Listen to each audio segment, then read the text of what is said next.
page 230, Ki Ikar Abechira Kedeshelo Yochana Amad Kesufa. Parce que le libre arbitre, Hachem il l'a donné principalement pour que l'homme ne mange pas du pain de la honte. C'est du pain de la honte, c'est-à-dire qu'il ne mange pas gratuitement. C'est-à-dire qu'il sache qu'il a une participation à ce qu'il va recevoir dans le monde futur. C'est ça la base de la création du monde. Si Hachem il avait voulu donner à chacun directement, il aurait pu le donner sans qu'il y ait toute l'histoire du monde. Mais toute l'histoire du monde, c'est uniquement pour que l'homme ne mange pas du pain de la honte. C'est-à-dire qu'il ait un mérite quelconque par le fait qu'il a fait des choix. Et ces choix, ils sont, comme on dit, tout à son honneur. C'est-à-dire quand quelqu'un il a pu choisir le bien, quand le bien était mélangé avec le mal, il a choisi le bien. C'est ça toute sa grandeur, tout son honneur et toute la place qu'il aura dans le monde futur par rapport à ce que Akadosh Baruch Hu lui prépare.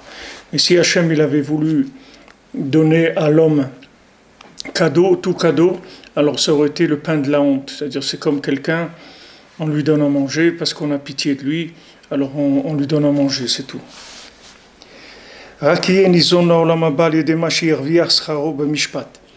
maintenant il soit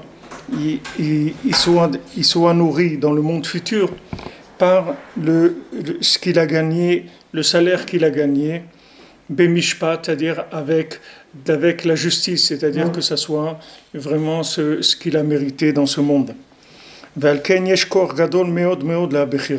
C'est pour ça que le libre arbitre, c'est quelque chose qui a énormément de force. Hachem, il a donné à l'homme une force énorme pour choisir.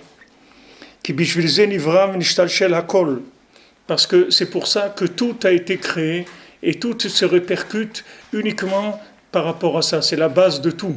Hachem, il a créé le monde pour pouvoir nous donner, nous récompenser de façon juste.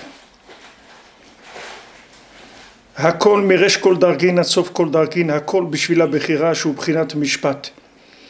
Tout depuis le début de tous les niveaux qui existent jusqu'à la fin de tous les niveaux. C'est-à-dire si vous prenez les niveaux spirituels les plus élevés qui existent dans le monde, si vous prenez le niveau de Hatzilut, c'est-à-dire de l'émanation ou de Bria ou Yetzira ou Asiya, tous les mondes spirituels, tout ce qui existe, tout c'est uniquement pour le libre arbitre, c'est tout. C'est la seule chose, c'est pour que l'homme il choisisse le bien et il laisse le mal, c'est tout. C'est ça tout le système, il est basé que sur ça. Parce que si Hachem il veut nous donner cadeau, il n'a pas besoin de créer le monde. Il peut nous donner cadeau en haut, seulement ça va être avec de la honte, parce que on recevra un pain honteux de quelqu'un qui a pas mérité ça. Rabbeinu l'a dit une fois, c'est écrit dans Sichot Haran, Rabbeinu l'a dit, tout ce que tu vois, c'est pour la Bechira. Rabbeinu l'a dit, tout ce que tu vois dans le monde, c'est uniquement pour le libre arbitre. Tout ce que tu vois, tu entends, tu manges, tu fais, tout, il y a tout le temps des tris à faire, des choix, des choses à prendre et des choses à laisser, tout le temps. ובשביל זה היה קשה לפניו מאוד יציאת מצרים, קריעת ים סוף, והוא צריך לשלוח לו פעם אחר פעם שישלחם ברצונו, ועשה בשביל זה מופתים נוראים. Maintenant, c'est pour ça que c'était très difficile pour Akadosh Baruch Hu de mettre en place la Kriyat Yam Souf, c'est-à-dire l'ouverture de la mer Rouge et la sortie d'Égypte. Parce que il voulait absolument que ça soit basé sur une participation quelconque. C'est-à-dire il fallait une participation quelconque du Ham Israël. Il fallait qu'il y ait une participation. Il fallait qu'il y ait aussi un vouloir de Paro, de vouloir les faire sortir, c'est-à-dire de leur dire de partir. Il fallait aussi que ça se fasse avec un choix. Que maintenant le Paro il les envoie de son propre vouloir. Akadosh Baruch Hu il a fait des grandes merveilles, des choses extraordinaires, des miracles.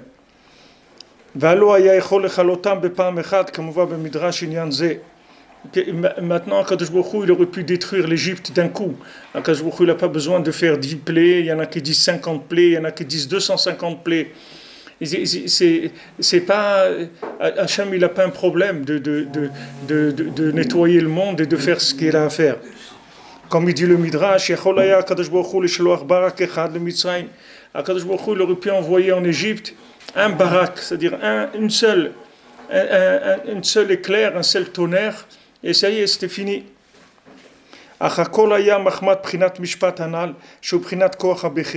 Tout c'était pour le mishpat, c'est-à-dire pour le koach abechira, c'est-à-dire pour le libre arbitre.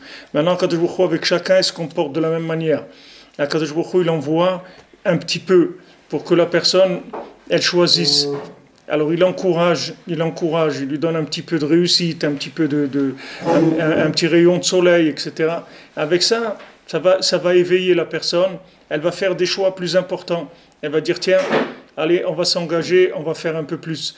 Et comme ça, à chaque fois que il envoie un petit peu plus pour que la personne, d'elle-même, elle choisisse le bien. C'est-à-dire, il lui fait des petits cadeaux, mais des petits cadeaux, juste des cadeaux de motivation, pas des cadeaux il lui donne pas des résultats cadeaux, il lui donne des cadeaux de motivation, de manière à ce que la personne, elle dise, waouh, c'est bien et tout, allez, je vais essayer de faire un petit quelque chose. Alors, quand la personne d'elle-même, elle s'éveille, ça, c'est la réparation de tous les mondes. Et sinon, ça s'appelle du ribouillant, ça veut dire qu'il y a trop de lumière et tous les vases, tous les récipients, ils explosent. Donc Hachem, ce qu'il attendait de l'être humain, c'est qu'il fasse des choix personnels. C'est-à-dire que maintenant qu'il apprécie la Torah, qu'il apprécie Hachem, qu'il apprécie Eretz Israël, qu'il apprécie le tzaddik, qu'il apprécie tout le bien qu'Hachem il a mis dans le monde. Il veut que l'homme il apprécie ça. Du moment où il apprécie et il a des choix par rapport à ça, il dit voilà maintenant j'ai choisi. Alors ça c'est une très grande valeur. C'est pour ça qu'un Baal Tshuva ou un guerre c'est la même chose, quelqu'un qui revient de là où il revient. Alors maintenant il a un salaire extraordinaire. Pourquoi ? Parce que c'est quelqu'un qui fait des choix en permanence, c'est-à-dire que le fait que maintenant il est dans la Torah, il est en Eretz Israël. Qu'est-ce qu'il y a en Eretz Israël ? Qu'est-ce qu'il y a de spécial en Eretz Israël par rapport à la vie matérielle qu'il y a dans le monde ? Il y a beaucoup de pays dans le monde qui matériellement ils sont beaucoup plus intéressants qu'Eretz Israël. Il y a des salaires plus élevés, il y a des choses qui sont plus agréables, etc. Si quelqu'un est en Eretz Israël, c'est parce qu'il a fait un choix. Il a choisi d'être avec Hachem. Alors maintenant, ce choix, il lui donne un salaire permanent. C'est-à-dire chaque seconde, ce choix-là, il est réitéré, il est refait. Et un Baal Tshuva, chaque fois qu'il ne fait pas une avéra, ça lui est compté comme une mitzvah. Même si un Baal Tshuva, il ne fait rien. Voilà, il est chez lui. Qu'est-ce qu'il fait ? Il mange de la soupe, il fait un petit peu de Tehillim, il est là, après il va dormir et il va travailler un petit peu, il rentre. Maintenant, chaque seconde qu'il ne fait pas des avérotes, ça lui compte des mitzvot. Parce que lui, si maintenant il se laissait aller à ses habitudes, à ce qu'il a goûté dans ce monde, à un moment il ferait des bêtises. Mais le fait maintenant qu'il a choisi de vivre dans un monde où il est en train de vivre en contrainte par rapport à ce qu'il était, et il est en rééducation. Il est en rééducation, comme quelqu'un qui s'est cassé une jambe, un truc. Après, il lui faut de la rééducation, il ne sait plus marcher. Maintenant, quelqu'un qui a changé de système, il faut qu'il s'adapte au système. Donc ça lui demande des efforts d'adaptation. Alors ces efforts d'adaptation, ils sont récompensés de façon extraordinaire. Et plus quelqu'un vient de loin, et plus la récompense qu'il va avoir, elle est énorme. Parce qu'il va révéler Hachem beaucoup plus que tout le monde. Comme Yitro. Yitro, c'est écrit le jour où il est venu, alors le nom d'Hachem, il s'est élevé beaucoup. Le kavod d'Hachem, il est monté, l'honneur d'Hachem. Pourquoi ? Parce que Yitro, il a fait 70 écoles d'idolâtrie. Lui-même, c'était un prêtre d'idolâtrie. Donc maintenant, quand lui, il a laissé tout ça pour venir vers Hachem, il n'y a pas un choix plus grand que ça. C'est-à-dire que tout ce que quelqu'un il a laissé, c'est ça son mérite. C'est ça son mérite, c'est ça qui lui donne toute la valeur qu'il a. C'est pas ce qu'il va faire maintenant. C'est pas ce qu'il va faire, qu'il fasse un peu ou qu'il fasse beaucoup, c'est pas ça qui va changer beaucoup. Mais ce qui compte, c'est le choix. C'est ça qui compte. Comme Rabbeinu, il a dit, celui qui a, pendant 6 mois, il a travaillé pour faire la chaise de Rabbeinu. Alors, pendant 1 heure, pendant 6 mois, 1 heure par jour, il sculptait la chaise de Rabbeinu. Alors Rabbeinu lui a dit, pendant 6 mois, alors tu as pensé à moi. Rabbeinu ne lui a pas dit, tu m'as fait une chaise. Il lui aurait fait une table, ou il lui aurait fait une porte, c'est pas important ce qu'il a fait. Le écart, c'est qu'il a consacré une heure de temps, alors que les gens, ils n'ont pas une heure de temps. Qui est-ce qui a le temps? Personne n'a le temps. Qui est-ce qui a le temps? Même si on avait des journées de 48 heures, on n'aurait pas le temps. Vous voyez, regarde Shabbat. Maintenant, Shabbat, il tombe à 4 heures. En été, il tombe à 7 heures. Ça ne change rien, tu es toujours en train de courir. Voilà, t'ajouter 3 heures. Normalement, si maintenant tu es prêt à 3h30, pourquoi en été tu n'es pas prêt à 3h30? Qu'est-ce qui change? Non, il n'y a jamais le temps. L'homme, du temps, il n'en a pas. Il n'y a pas de temps. Donc maintenant, quand tu consacres du temps à Hachem, c'est pour ça que c'est tellement important quand tu vas faire Hitbo des doutes, tu te consacres une heure à Hachem, tu dis voilà Hachem, je suis venu pour passer un moment avec toi, je suis là, je passe un moment avec toi. Ça c'est très très important, parce que Akadosh Baruch Hu, il apprécie ce temps que tu passes avec lui. Parce que le temps que tu passes avec lui, même si tu n'arrives pas à parler vraiment et à dire des choses extraordinaires et tout, mais le fait que maintenant tu dis à Hachem, voilà, je suis là, je t'ai consacré une heure, je suis là avec toi. Ça, c'est un choix. Ça, c'est le résultat d'un choix. Et ça, c'est extraordinaire. Et Hachem, il apprécie énormément cette chose-là. C'est-à-dire que c'est quelque chose qui est apprécié parce que c'est le choix de la personne. C'est pas tellement ce qu'il va faire. Parce qu'il y a des gens qui font beaucoup de choses dans la vie. Il y a des gens qui font énormément. Mais ce qu'ils font, ça ne vient pas d'un choix que normalement il était attiré vers autre chose. Et maintenant il va contre nature, il va contre le courant, il va contre le vent. La personne, au contraire, elle fait des efforts, mais dans le vent, dans ce qui l'intéresse, etc. Mais quand une personne, elle prend sur elle le joug d'Hachem, elle dit, voilà, maintenant je veux vivre la Torah, je veux faire ce que Hachem il veut de moi. Alors maintenant, ça a une valeur énorme. Ça a une valeur extraordinaire. Alors cette valeur-là, c'est ça la base de la création et le but de la création. C'est pour ça qu'Hachem, il a créé le monde. Il a créé le monde pour ça. Mais là, il y a un truc là. Qu'est-ce que tu voulais demander? Je voulais demander, en fait, ce que vous nous expliquez là maintenant, oui, c'est que dans la vie du juif en général, mais surtout quand on est près de Rabbeinu, c'est que notre vie à nous, notre but final n'est pas le fruit, mais tout le derrière qu'on doit parcourir en fait. Ouais. Le résultat n'a pas tant d'importance que ça. Non. Exactement. C'est ça. C'est quelqu'un qui finit pas le chat sur une année. Ça n'a pas d'importance, c'est un quart qu'il est ouvert à Gemara au moins une fois par jour, quoi.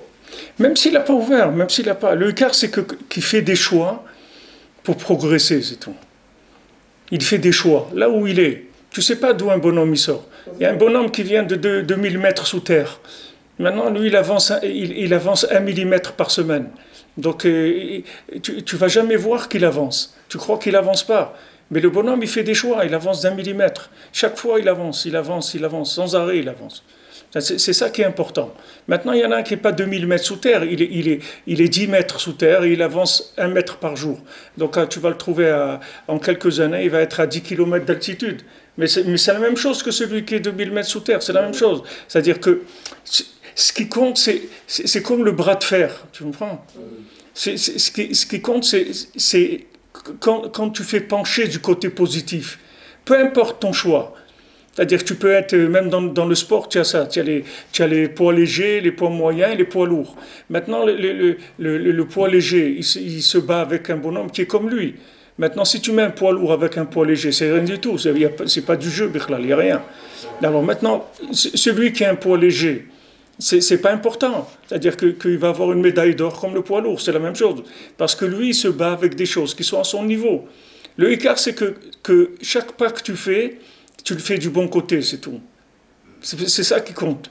Chaque fois que tu avances, que tu fasses de la Gemara, que tu fasses du Shulchan Aruch, que tu fasses du Zohar, que tu fais du Teilim, ce que tu veux, c'est pas important. Le principal, c'est que tu sois toujours dans des choix positifs. C'est ça qui compte. C'est ça qui révèle l'honneur d'Hachem dans le monde. Le roi, quand les gens ils viennent le voir, il est content que le paysan il soit déplacé, il est content que le policier soit déplacé, il est content que l'homme d'affaires il soit déplacé. Tout celui qui se déplace pour venir voir le roi, il amène un honneur au roi. C'est ça qu'on a besoin. C'est ça qui est important. C'est donc, ça qui fait. Et donc, quand Rabbeinu il dit le ratson, c'est le écart, c'est ça que vous nous dites en fait. c'est qu'il suffit que l'homme, il ait le nitsut du ratson, de vouloir se lever ratson, de vouloir triompher, de vouloir aller pour des doutes. S'il n'y arrive pas, le résultat, il est équivalent. Quoi. C'est pareil, ce qui compte, c'est l'appartenance que tu appartiennes, tu définisses ton camp. À quoi tu appartiens, c'est tout. Même quand maintenant quelqu'un, Rabbeinu, il dit, même si chas v'shalom, quelqu'un fait une avéra, après la avéra, il doit dire à Hachem, regarde, moi, la avéra, ça ne m'intéresse pas. Moi, je suis tombé, c'est pas ce que je veux. Mais tu sais très bien, toi, d'où je viens, et tu connais mon Yetzirah, et tu sais comment je suis. Qu'est-ce que tu veux que je fasse? Il y a des fois où je tombe. Mais sache que c'est pas moi. Moi, je veux pas ça. Alors ça, c'est extrêmement important de signaler ça. Parce que ça, c'est non seulement tu fais tchouva quand tu dis ça, mais tu répares tout l'honneur d'Hachem. Parce que tu dis, voilà, regarde, moi, ne pense pas que cet acte-là, c'est un acte de révolte. Moi, je ne suis pas révolté contre toi. Au contraire, ça me fait de la peine de faire quelque chose qui n'est pas en accord avec toi. Mais qu'est-ce que tu veux que je fasse? Je viens de là où je viens, j'ai des mauvaises habitudes, je suis intoxiqué, etc. Alors de temps en temps, j'ai des crises, des fois, je n'arrive pas à me maîtriser. Mais quand tu dis ça à Hachem, non seulement tu fais tchouva, tu répares, mais surtout, tu maintiens l'honneur d'Hachem à sa place. Tu dis, regarde, la personne, elle voulait absolument pas se révolter, puisque voilà, il le dit après. C'est-à-dire qu'il ne voulait pas se révolter. Alors maintenant, c'est sûr que le vouloir, c'est ça qui fait le choix. Rabbeinu, il a dit, qu'est-ce que c'est le libre arbitre? Si tu veux, tu fais. Si tu veux pas, tu fais pas, c'est tout. Rabbeinu, il ne t'amène pas les kitvé arizal pour te dire, voilà, libre arbitre, c'est des choses. Libre arbitre, ça veut dire, tu veux, tu fais. Tu veux pas, tu fais pas, c'est tout. Alors maintenant, voilà, mais pourtant, je veux, j'arrive pas à faire. Non, si tu veux, tu fais. C'est-à-dire, si tu veux, c'est comme si tu as fait, c'est la même chose. Il y a marqué la Mishnah, elle dit que Marshava Tova, Hachem il est Metzarfa le Maaseh, qu'une bonne pensée, Hachem il l'associe à une action. C'est-à-dire que maintenant, du moment où tu veux faire quelque chose, alors Akadosh Baruch Hu, il te le considère comme si tu l'avais fait. Alors les Sfarim, ils expliquent que maintenant, des fois, il y a des gens qui font des actions dans le monde, mais ils ne veulent pas. Par exemple, c'est des gens qui sont des automates dans le judaïsme. C'est quelqu'un, voilà, c'est un professionnel, c'est un pro. Alors tous les jours, il pointe, il fait ce qu'il a à faire et tout. Mais le vouloir, il n'en a pas. Il n'a pas de vouloir. Il le fait parce que c'est automatique. Alors maintenant, qu'est-ce qu'il fait à Akadosh Baruch Hu? Il prend le vouloir de quelqu'un qui n'arrive pas à faire, et il prend l'action de quelqu'un qui n'a pas de vouloir, et il les associe tous les deux. Il associe les deux. Donc maintenant, les deux, ils sont gagnants. Celui qui a fait son vouloir, il a récupéré le vouloir de l'autre. Et celui qui a voulu et qui n'est pas arrivé à faire, il a récupéré l'action de l'autre. Et l'action devient parfaite. Tu vois? C'est-à-dire que maintenant, c'est sûr que le vouloir, c'est le principal. C'est-à-dire que c'est sûr que si tu as le choix entre vouloir et ne pas faire, et faire sans vouloir, tu dois choisir de vouloir et ne pas arriver à faire. Il vaut mieux que tu veuilles faire le bien et que tu n'y arrives pas, plutôt que tu fasses le bien sans le vouloir. Parce que du moment où tu ne veux pas, tu ne fais pas de bras de fer. C'est-à-dire que tu ne fais pas basculer le libre arbitre. Donc ça ne sert à rien ce que tu fais. Tu ne fais pas avancer c'est-à-dire que tu ne votes pas pour Hachem.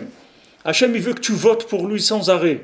Que chaque fois, tu choisis bulletin, voilà, je vote pour ça, je vote pour ça. Mais si maintenant tu es lancé sur un automatisme, il n'y a pas cette chose-là.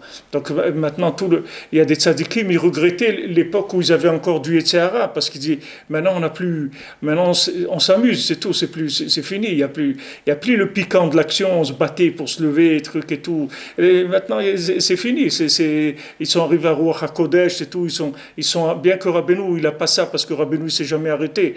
Rabbeinu, il n'y avait pas de moment où il s'arrêtait. Rabbeinu, tout le temps, il progressait, sans arrêt. Maintenant, nous, c'est la même chose. Comme Rabbeinu, il faisait, nous aussi, on doit faire pareil. Mais seulement à notre niveau, c'est tout. Tu fais attention que tu fasses des choix. Par exemple, Rabbeinu, il dit pour des nédarim, de faire un néder. Maintenant, par exemple, tu vas mettre une pièce à la tzedaka. Au lieu de la mettre maintenant, la pièce tzedaka, tu dis, je fais le neder, que je mets une pièce à la tzedaka. Et tu la mets. Alors, tu as gagné, que tu as fait un neder. Et tu as été mekaye moto. C'est vrai, tu donnes la pièce à tzedaka, c'est une mitzvah. Mais maintenant, tu peux gagner que cette mitzvah, tu lui ajoutes encore une autre dimension, la dimension du neder. C'est-à-dire, tu sais que tu vas rentrer dans le mikvé maintenant. Tu vois, il y a l'eau et tout, tu vois que ça y est, tu vas rentrer dans le mikvé, tu fais le neder que tu vas aller au mikvé tout de suite. Et tu le fais. Tu as gagné, que tu as fait un neder et que tu as été mekaye moto, tu vois. Tout ça, c'est important parce que tu fais des choix. C'est ça qui est le plus important. Tu seras récompensé par le nombre de choix que tu fais. Par exemple, Rabbeinu c'est écrit dans Shifrei Haran, Rabbeinu, la veille de Shabbat, il allait à la synagogue, il amenait un paquet de pièces, il changeait les pièces. Au lieu de donner une grosse pièce, il donnait à chaque fois une petite pièce. Il refaisait mitzvah tzedaka, et encore mitzvah tzedaka, et encore mitzvah tzedaka. À chaque fois, il refaisait. Au lieu de donner une pièce de 10 euros, il donnait 10 fois 1 euro. Encore une fois, et encore une fois, et encore une fois. Et ça, c'est-à-dire que tu fais des choix à chaque fois. À chaque fois, tu as fait une mitzvah, c'est-à-dire tu t'es obligé à faire un choix. C'est ça qui est le plus important dans la vie. Et toute la création du monde, elle est que pour ça, c'est tout. Mais il y a des gens, ils veulent se mettre dans des situations, ils n'ont plus le choix. Mais sache que si tu te mets dans des situations où tu n'as plus le choix, c'est dommage parce que ton business, il ne va plus rien te rapporter du tout. Il faut que toujours tu aies des choix, de plus en plus avancés, mais il faut que toujours tu aies des choix. Il ne faut pas que tu te fixes, tu te mettes dans des niveaux dans lesquels tu n'as plus le choix. Rabbi Nathan, il rapporte dans les Chotsuka, il dit que maintenant, si tu fais une souka à 20 amot de haut, à 10 mètres de haut, tu ne peux pas dire que c'est une maison provisoire. Parce qu'un bonhomme, il ne fait pas une maison provisoire avec un toit à 10 mètres de haut. S'il fait 10 mètres de haut, ça veut dire qu'il va habiter là-bas, c'est pas provisoire. Un type fait un truc provisoire, il fait juste la hauteur de ce qu'il a besoin pour tenir debout, c'est tout. Qu'est-ce qu'il va mettre 10 mètres de haut? Pourquoi 10 mètres de haut? Donc Rabbi Nathan, il dit que quand tu places la barre trop haut, ben, ça veut dire que tu as envie de te mettre dans une situation où tu ne vas plus lutter. Tu comprends? Tu ne vas plus lutter parce que tu as mis la barre tellement haut que tu n'as pas de choix. Mais ce qui est intéressant, c'est que tu sois à ta place. Et à ta place, tu fais des choix tout le temps. Tout le temps, tu fais des choix pour avancer. C'est ça qui est intéressant, c'est ça qui amène le salaire et la révélation d'Hachem dans le monde. Mais ça ne va pas avec ce qu'on dit tout le temps d'essayer de se mettre dans un environnement propice. Ouais, l'environnement propice, il est fait pour t'aider, si tu veux, pour t'aider. Mais l'environnement propice, tu l'as choisi. C'est faux aussi. Ah, mais et l'environnement... Je l'ai choisi une fois. Je choisis tout le temps. Mais tu choisis tout le temps, parce que l'environnement propice, il n'est pas facile à vivre. Il bouge aussi, il bouge aussi l'environnement. Il bouge, ouais, mais quand tu par exemple, tu portes des habits, tu portes des péotes, des habits et tout. C'est vrai que quand tu portes ça te met tout de suite ça te sépare de beaucoup de choses, tu comprends? Tu peux plus aller rigoler avec des rappeurs et prendre un joint ou un truc comme ça y est, tu peux plus faire ça. Même si tu as envie de le faire, ça te dérangerait pas de le faire, mais tu peux plus le faire. Parce que tu t'es écarté de ça, tu comprends? Tu peux plus faire des choses comme ça. Alors, mais maintenant, ce choix-là, il est permanent. C'est un choix permanent et de renouveler le choix. Le Nial, quand il dit de mettre la barre très haut, c'est quand maintenant tu vas chercher des choses qui dépassent ton entendement, tu comprends? Ça dépasse ton entendement, c'est au-dessus de ce que tu comprends. C'est au-dessus de tes capacités.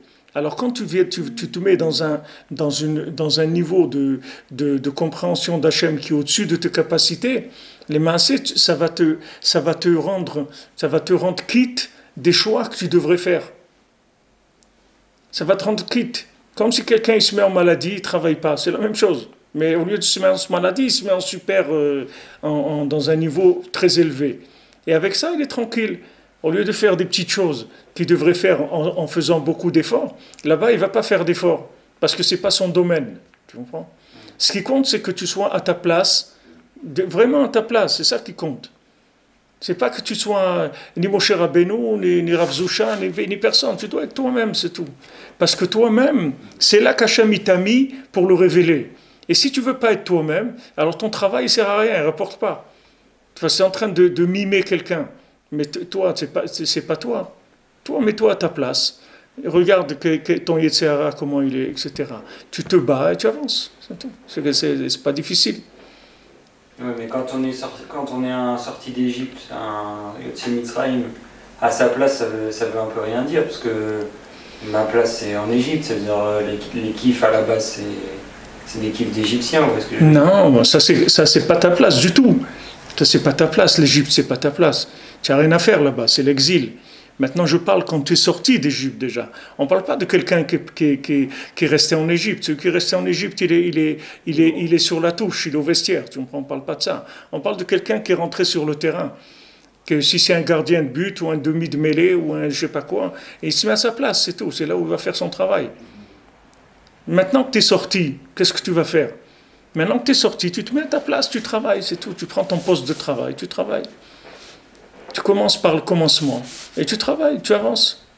Tu apprends à lire, tu traduis, tu apprends à écrire, tu commences à apprendre la paracha, la Mishnah, la Gemara, les Sifrei Rabbeinu, la Hitbodedut, la Tfila, les Teilim, les Tfilot, tu avances, c'est tout, tu travailles à ton niveau. Tu fais des kélim. Oui, tu fais des kélim à ton niveau, tandis que si tu travailles à un niveau qui te dépasse, tu ne fais pas de récipient. Alors on sait qu'on plaque la Sheifa dans tout ça, Rav. Parce que le but de notre but à nous, il n'est pas de rester Ploni ben Ploni. Oui. Il est d'arriver à être Rabbi Nachman ben Ploni. Oui.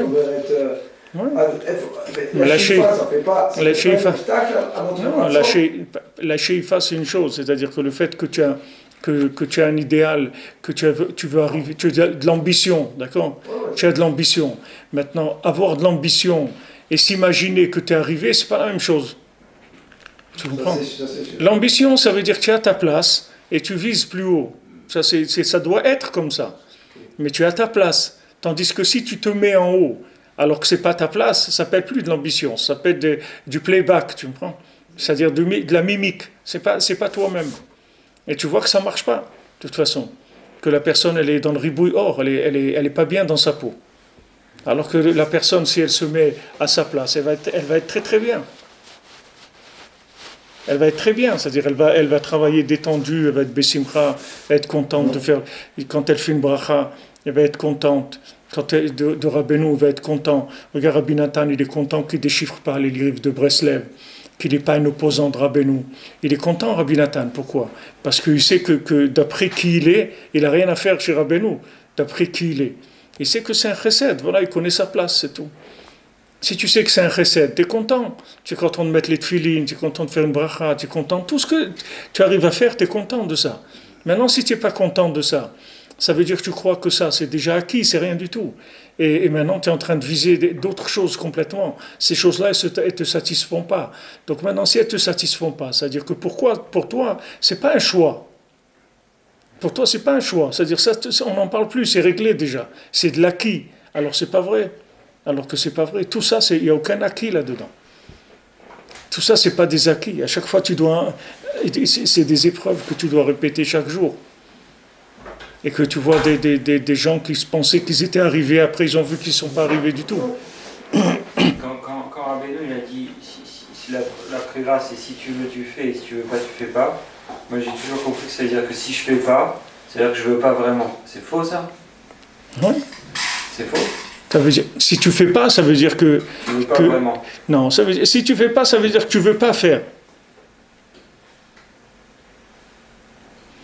Qu'est-ce qui s'appelle ne pas faire? Ça veut dire ne pas vouloir faire. Et qu'est-ce qui s'appelle faire? Ça veut dire vouloir faire. Tu peux avoir quelqu'un, il est assis, il fait rien. Mais il a le cœur, il est connecté jusqu'à l'infini, tu vois.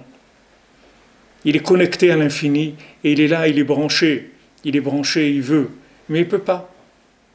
Il ne peut pas, pour X raisons, il ne peut pas.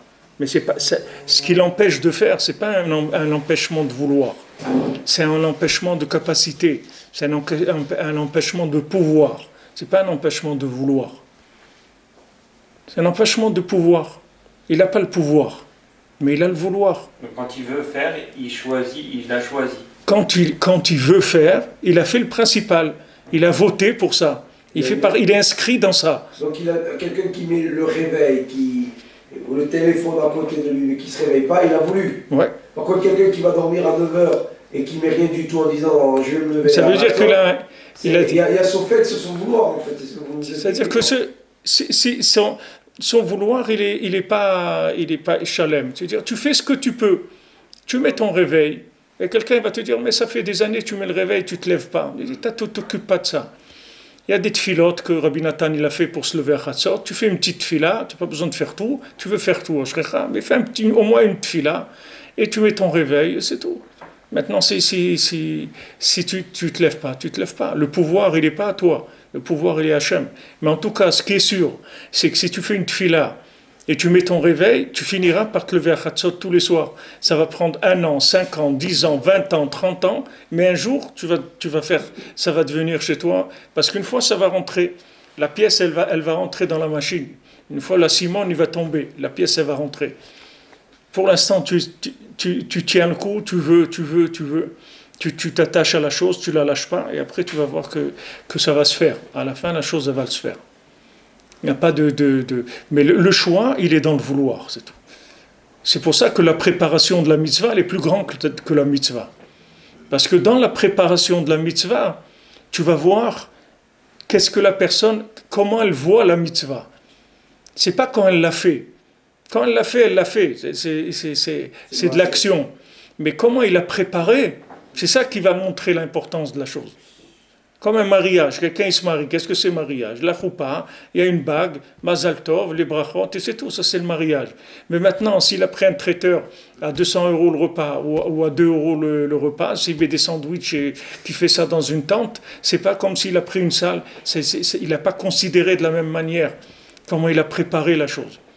C'est pour ça que tu vois des gens comme Rav Ram Ben Nachman, par exemple, toujours, dès que c'était le zman de faire quelque chose, par exemple, il y a le zman pour mettre le talit et le tfilin, disons c'est à 5h30. Lui, toujours un quart d'heure avant, il s'asseyait, il mettait le talit devant lui et il attendait. Et il attendait. Parce que ça, c'est le top, c'est le maximum. C'est le maximum. Quand tu attends, la chose, c'est le maximum du vouloir.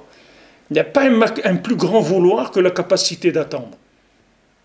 Regarde avant, tu prends Rav Chaikin, alav shalom, quand il était jeune, il s'est fiancé, après il est parti dans les camps, de travailler dans les camps et tout.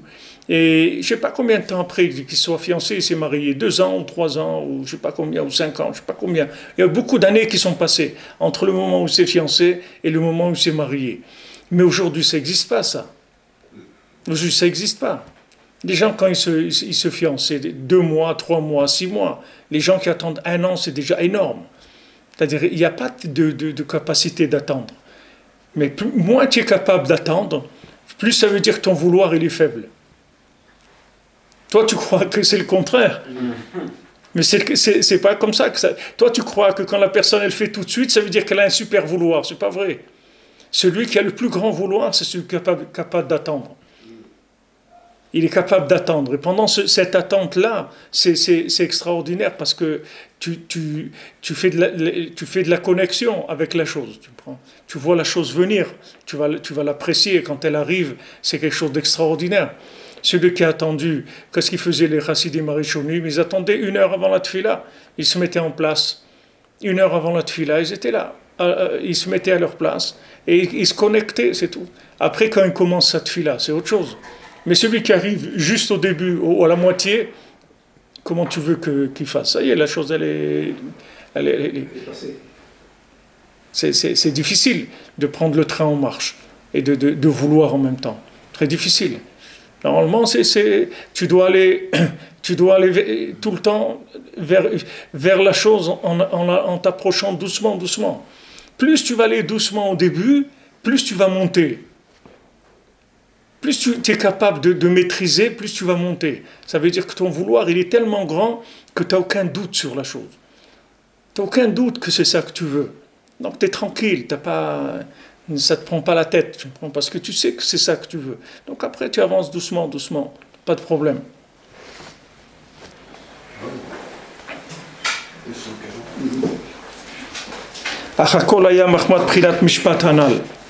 Tout, c'était pour le mishpat, que le mishpat, c'est la force du libre arbitre. Attendez. Donc maintenant, le fait que la personne, elle avance elle avance progressivement, c'est-à-dire par choix permanent. C'est ça qui fait que maintenant elle avance bemishpat, c'est-à-dire qu'elle avance d'une façon qui est juste. C'est-à-dire que chaque pas qu'elle fait, c'est un pas qui est mérité. C'est-à-dire quand elle a fait un pas, elle a choisi de faire ce pas. Donc maintenant ce choix, il est mérité. C'est pas n'importe quoi. C'est-à-dire qu'elle était là où elle était, maintenant elle a fait un pas, un escalier, après encore un escalier, après encore un escalier, comme ça. À chaque fois elle avance. Tandis que quand la personne elle a sauté, elle n'a pas du tout de choix. C'est-à-dire elle a sauté des étapes, elle a passé des choix. Ces choix-là, ils vont lui manquer. Ils n'ont pas été validés, vous dites. Voilà. C'est-à-dire qu'ils n'ont pas été validés, ça veut dire qu'elle ne va pas recevoir un salaire sur toutes ces choses-là qu'elle a passées. Elle aurait dû passer doucement, avancer, faire un pas, un autre. À chaque fois, avancer un petit peu. C'est ce qu'il dit ici. C'est-à-dire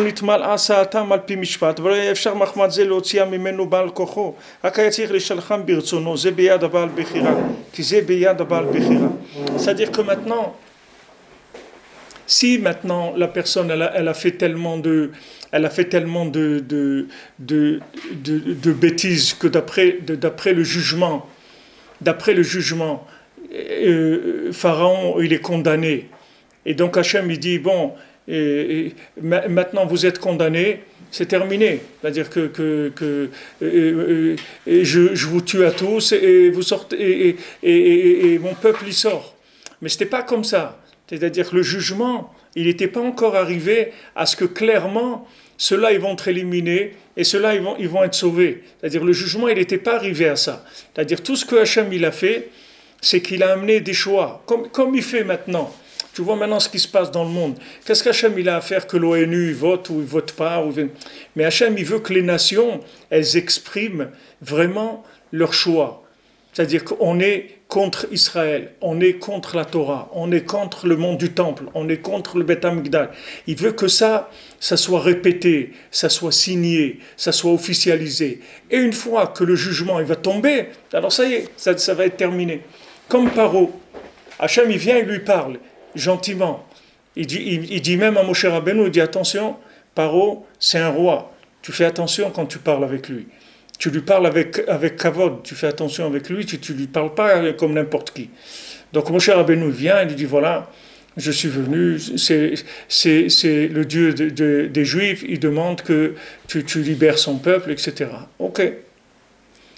Maintenant il dit non, je veux pas. Ok, tu veux pas, alors sache que tu vas prendre des coups. Il dit, moi je connais personne et tout. Alors il prend des coups, après il dit, bon d'accord, allez, allez, partez. Après il dit, bon, on arrête les coups.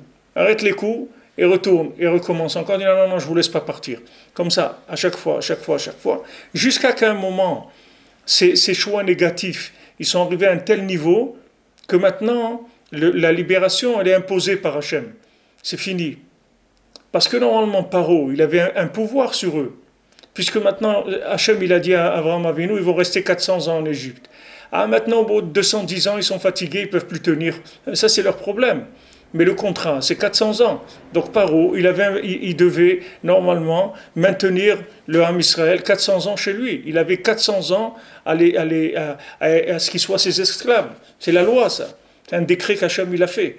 Maintenant, au bout de 210 ans, Hachem, il veut changer les choses. Donc maintenant, il faut qu'il provoque chez lui une perte de pouvoir. C'est-à-dire qu'il n'est plus ce mérite-là. Donc il va lui envoyer des épreuves. Il va lui envoyer des épreuves. Comme il fait maintenant avec Esa, avec tout le monde. Il leur envoie des épreuves, des choix. Faites des choix. Chaque choix, il tombe dans le panneau. Chaque fois, ils tombent dans le panneau. Maintenant, chaque fois, ils vont tomber dans le panneau 10 fois, 20 fois, 30 fois. Une fois que ça va arriver à ce que ça s'est rempli, comme il y a écrit ici, Nitmal c'est Atam. Quand la mesure elle va se remplir, comme on dit quand le vase il va déborder, ça y est, c'est terminé. Après c'est Hachem qui s'occupe, tu t'occupes de rien. Après, c'est fini, il y a plus de discussion. Après, c'est le jugement, il vient d'en haut. C'est fini, on passe à l'exécutif, c'est fini, il n'y a plus à discuter. On va directement dans l'exécutif. On a terminé. Mais avant ça, il faut que tu es obligé de supporter, parce qu'il y a un jugement. On ne peut pas. Maintenant, dans le bien, c'est la même chose. Tu veux avancer. Ok, c'est bien que tu veux avancer. Mais maintenant, il faut que tu avances de façon juste. Donc, il faut que tu passes tes examens à chaque fois. Tu passes ton examen, tu as réussi, tu avances. Comment ça se conjugue avec ce que vous avez dit avant? Si quelqu'un doit passer son examen chaque fois pour valider son niveau d'ALIA, quoi, en fait. Alors, si quelqu'un, par exemple, il est au niveau de faire les filotes le matin, il ne se lève pas, parce que c'est pas qu'il ne veut pas, lui il veut se lever honnête, mais il n'y arrive pas. Donc l'examen de passage, il n'est pas validé alors. Bien sûr, il est validé, puisque je t'ai dit que le fait qu'il veut, c'est ça l'examen. Alors pourquoi chez Paro, parce qu'il a dit je veux pas. Il dit je veux pas. Il a une itsut de vouloir pendant quelques minutes. Non, il n'a pas voulu. Il a voulu sous la pression de la plaie. Et dès que la plaie s'est refermée, il a dit non, ça va pas, non, il n'est pas question. D'accord. Moi, je me rappelle, mes enfants, quand ils étaient petits, qui venaient du Cheder, ils disaient Paro, il dit toujours non. Comme ça, il leur apprenait. Paro, il dit toujours non, il veut pas. Paro, il veut pas. L'image qu'on leur apprenait de Paro, c'est quelqu'un qui veut pas. Tu dis, mais laisse sortir mon peuple. Non, je veux pas. Je veux pas.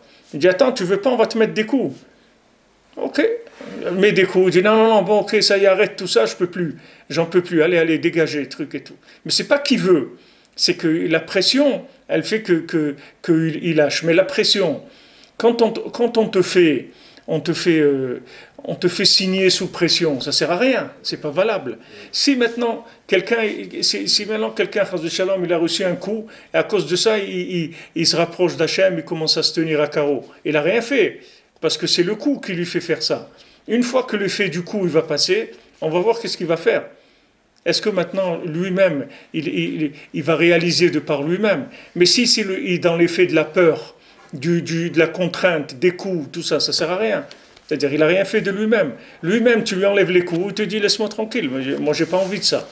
Maintenant, quand on lui donne des coups, c'est pour essayer de voir qu'est-ce qui va se passer chez lui. Est-ce que maintenant, de là, il va passer à quelque chose de plus avancé? Mais s'il reste là où il était, alors on n'a rien fait. Mais c'est pour ça que les gens qui arrivent qui avancent avec de la rigueur, les massés, ils n'avancent pas du tout. Parce qu'ils sont toujours au point de départ. Alors comment on arrive à faire, par exemple, de pouvoir avoir un arbre d'attachement à peu près bien, je ne dis pas mousseline, mais à peu près correct, d'après notre niveau, sans avoir la peur de ce qui va se passer après. Parce que la plupart des juifs en général et des gens en général, ils ont une peur du Ganéden, du Guénon, de dire après 120 ans, d'Inverèche bon, tu vas monter. On voit, même les rabbinim ils nous disent ça, après 120 ans, tu vas monter là-bas, et Hachem va te dire, et tu vas faire, et pourquoi ça. Alors, on travaille sur une peur. Ça, c'est le départ. Rabbeinu dit qu'on ne peut pas commencer sans ça. Parce que c'est normal, tu dois sortir de prison. Tu es dans un autre truc où tu es complètement à l'ouest. Donc pour te faire sortir, on va te mettre des coups. Tu vas avoir peur. D'accord. Donc tu vas avoir peur, mais ça après il faut le lâcher. Tu ne vas pas rester avec ça toute ta vie. Parce que si tu as peur tout le temps, ça veut dire que tu t'es pas engagé dans le vouloir encore. Pour l'instant tu agis Be'ira, pas Be'ahava. Est-ce qu'on veut que tu arrives Be'ahava? C'est-à-dire que Rabbeinu dit que si maintenant tu fais Tchouva Me'ira, alors les avonantes que tu as fait Bémézid, ça devient des shogeg. Mais si tu fais Tchouva Me'ahava, les avérotes, elles deviennent des mitzvot. C'est-à-dire les avérotes, elles sont transformées en mitzvot. Parce que maintenant, tu as prouvé que si tu savais que les avérotes, elles étaient interdites, jamais tu aurais voulu ça. La preuve, regarde, maintenant tu es dans la Torah et tu aimes ce que tu fais. Donc le fait que tu aimes ce que tu fais, ça prouve que quand tu faisais des avérotes, tu ne les voulais pas. Tu n'aimais pas ça. La preuve, c'est que maintenant tu aimes le contraire. Donc ça veut dire que c'est ça ta nature. Et là-bas, tu te trompais. Mais si maintenant tu agis par peur, ça veut dire que maintenant ce que tu aimes, c'est toujours là-bas, c'est toujours l'Égypte. Mais seulement quand tu as peur, alors tu sors. Mais c'est que la peur qui te tient. C'est-à-dire, si on te lâche, tu retournes.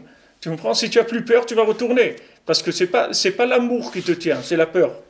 Donc quand on arrive à un degré de ne plus avoir peur, mais de ne pas retourner en Égypte, ça veut dire qu'on est dans une erreur de choix relativement correcte. Ah ouais, c'est ça. C'est plus que correct, ça veut dire que tu es dedans. Et on n'a pas un risque, de tomber dans une nonchalance, de dire ah mais moi de toute façon après 120 ans, moi j'ai fait ce que je pouvais, j'ai essayé, je me suis dit qu'arrête le tzaddik, et après c'est Rejbon d'Hachem. Et alors après 120 ans, qu'est-ce qu'il veut de moi Hachem? On n'est pas dans on risque pas de tomber dans ça, dans une nonchalance. Tu ne tombes pas dans cette nonchalance, parce que la nonchalance, si tu veux, elle ne vient pas quand quelqu'un y veut, il n'y a pas de nonchalance. Quand quelqu'un y veut, tous les jours il veut. Il n'y a pas de nonchalance. Le vouloir, c'est tous les jours. Il n'y a pas de nonchalance là-dedans. La nonchalance, elle vient quand tu crois que c'est arrivé à quelque chose.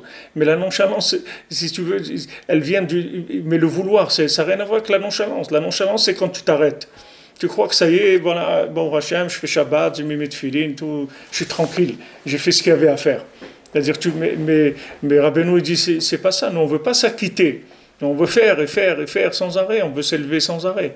On veut sans arrêt progresser, mais seulement doucement. Mais on veut progresser sans arrêt. La crainte, si tu veux, c'est juste, ça te permet de sortir. La crainte, ça te permet de sortir, c'est tout. Mais il ne faut pas que tu restes avec la crainte. Parce que si tu restes que dans la crainte, tu vas rien faire. Tu fais du surplace. Tu as toujours peur de tomber, tu as toujours peur de repartir. Il faut que tu arrives à être bien, que tu finisses avec ça. C'est-à-dire que tu arrives à te sentir bien. Tu vois, regarde, la suite, l'écouter à la fois.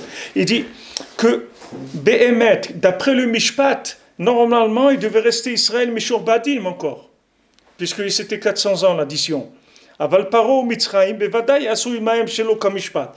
Mais comme maintenant, Paro et Mitzraim, ils se sont comportés de façon injuste, d'accord? Quand il vient, l'ONU, elle dit, mais le monde du temple, ça appartient aux musulmans. Il n'y a jamais eu d'histoire juive sur le monde du temple. Tu comprends? Maintenant, ils sont en train d'aggraver leur cas jour après jour. C'est-à-dire que maintenant, ils sont en train de sortir du bon sens. C'est-à-dire que maintenant, ils ont déraillé complètement. Et je ne sais pas, hier, où ils ont fait 6 ou 7 condamnations d'Israël sur je ne sais pas combien de jours. Ok. Mais tout ce qu'ils font, c'est-à-dire c'est extraordinaire. Parce que plus maintenant le mishpat, il est dévié, et plus en haut, c'est à notre avantage, tu comprends? Plus en haut, c'est à notre avantage.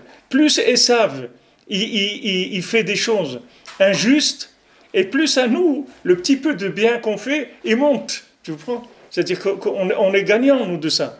Si maintenant, nous, on avait gagné d'après le jugement, c'est-à-dire que maintenant, si on était capable de rester 400 ans en Égypte, il n'y a pas de problème. On reste 400 ans, au bout de 400 ans, on fait sauter la baraque, on s'en va, c'est tout. On a fini, tu comprends? Mais maintenant, on n'est pas clair. On n'est pas clair. Parce qu'au bout de 210 ans, on doit sortir. Mais maintenant, on doit sortir comme des voleurs parce qu'on n'a pas le droit de sortir. Maintenant, qu'est-ce qu'il fait Hachem? Il tend des pièges à Paro. Et Paro, il tombe dans le piège. C'est-à-dire que maintenant, du moment où Paro, il se comporte de façon injuste, alors Hachem, il dit, ah ouais, t'es injuste, donc moi je fais sortir mes enfants. Puisque tu vois bien que t'es injuste. Ouais. Tu te compares comme il faut, j'ai rien à dire. 400 ans, je te les laisse. J'ai pas le droit de les faire sortir. Mais si maintenant tu te comportes de façon injuste, alors maintenant ça y est, moi aussi, donc je peux faire ce que je veux, puisque c'est injuste. Donc moi aussi je vais les faire sortir de façon injuste. Ils devaient rester 400 ans, ils ne restent pas. Tu as triché. Mais d'après ce que vous dites, c'est Hachem, il peut aussi nous envoyer des écrans de fumée à nous aussi alors. Oui. Par exemple, l'autre il est élu aux États-Unis, parce que vous parlez de politique. Ouais. Alors, on voit, sa fille elle s'est convertie, au prochain, tu vois. Et lui il arrive, ouais, Jérusalem, c'est la capitale d'Israël. Ah ben les massés c'est ça. les massés, c'est ça. Nous, on peut imaginer ce qu'on veut, mais je souhaite pas, mais ça peut être le pire aussi qu'il y ait jamais eu, on ne sait pas. On ne sait rien du tout. C'est pas sur ça qu'on doit s'appuyer, c'est pas notre travail. Nous, on doit faire notre travail, on doit faire ce qu'on a à faire, c'est tout. Mais le principe que je veux faire passer, c'est qu'il faut pas être énervé contre les nations, elles sont injustes avec nous, parce que c'est comme ça qu'elles vont nous délivrer. C'est comme ça qu'Hachem il va nous délivrer. Hachem il leur met des pots de banane, il glisse à chaque fois dessus. Maintenant, qu'est-ce qu'il fait Hachem? Il dit bon, une injustice, 2, 3, 4, 5, 10, 20, 50, ok. À chaque fois vous soutenez, à chaque fois vous condamnez pas le terrorisme. Ok, allez-y, encore. À un moment, le niveau d'injustice il va arriver à tel niveau que Hachem il dit voilà, vous avez un niveau d'injustice tant, donc moi je délivre mes enfants, puisque maintenant c'est vrai que leur comportement ils ne méritent pas les Mashiach, mais injustice contre injustice, donc maintenant on y va, on amène le Mashiach. C'est fini. C'est comme ça qu'on est sorti, au bout de 210 ans. La Géoula, si on continue, la Géoula qu'on va avoir, elle dépend plus de nous, elle dépend du marché des goïms. Ouais. Elle dépend de combien ils vont se prendre de pots de banane. Parce que nos actions ne vont jamais nous amener à la Géoula. Dans l'état où on est, on peut pas compter qu'on va sortir.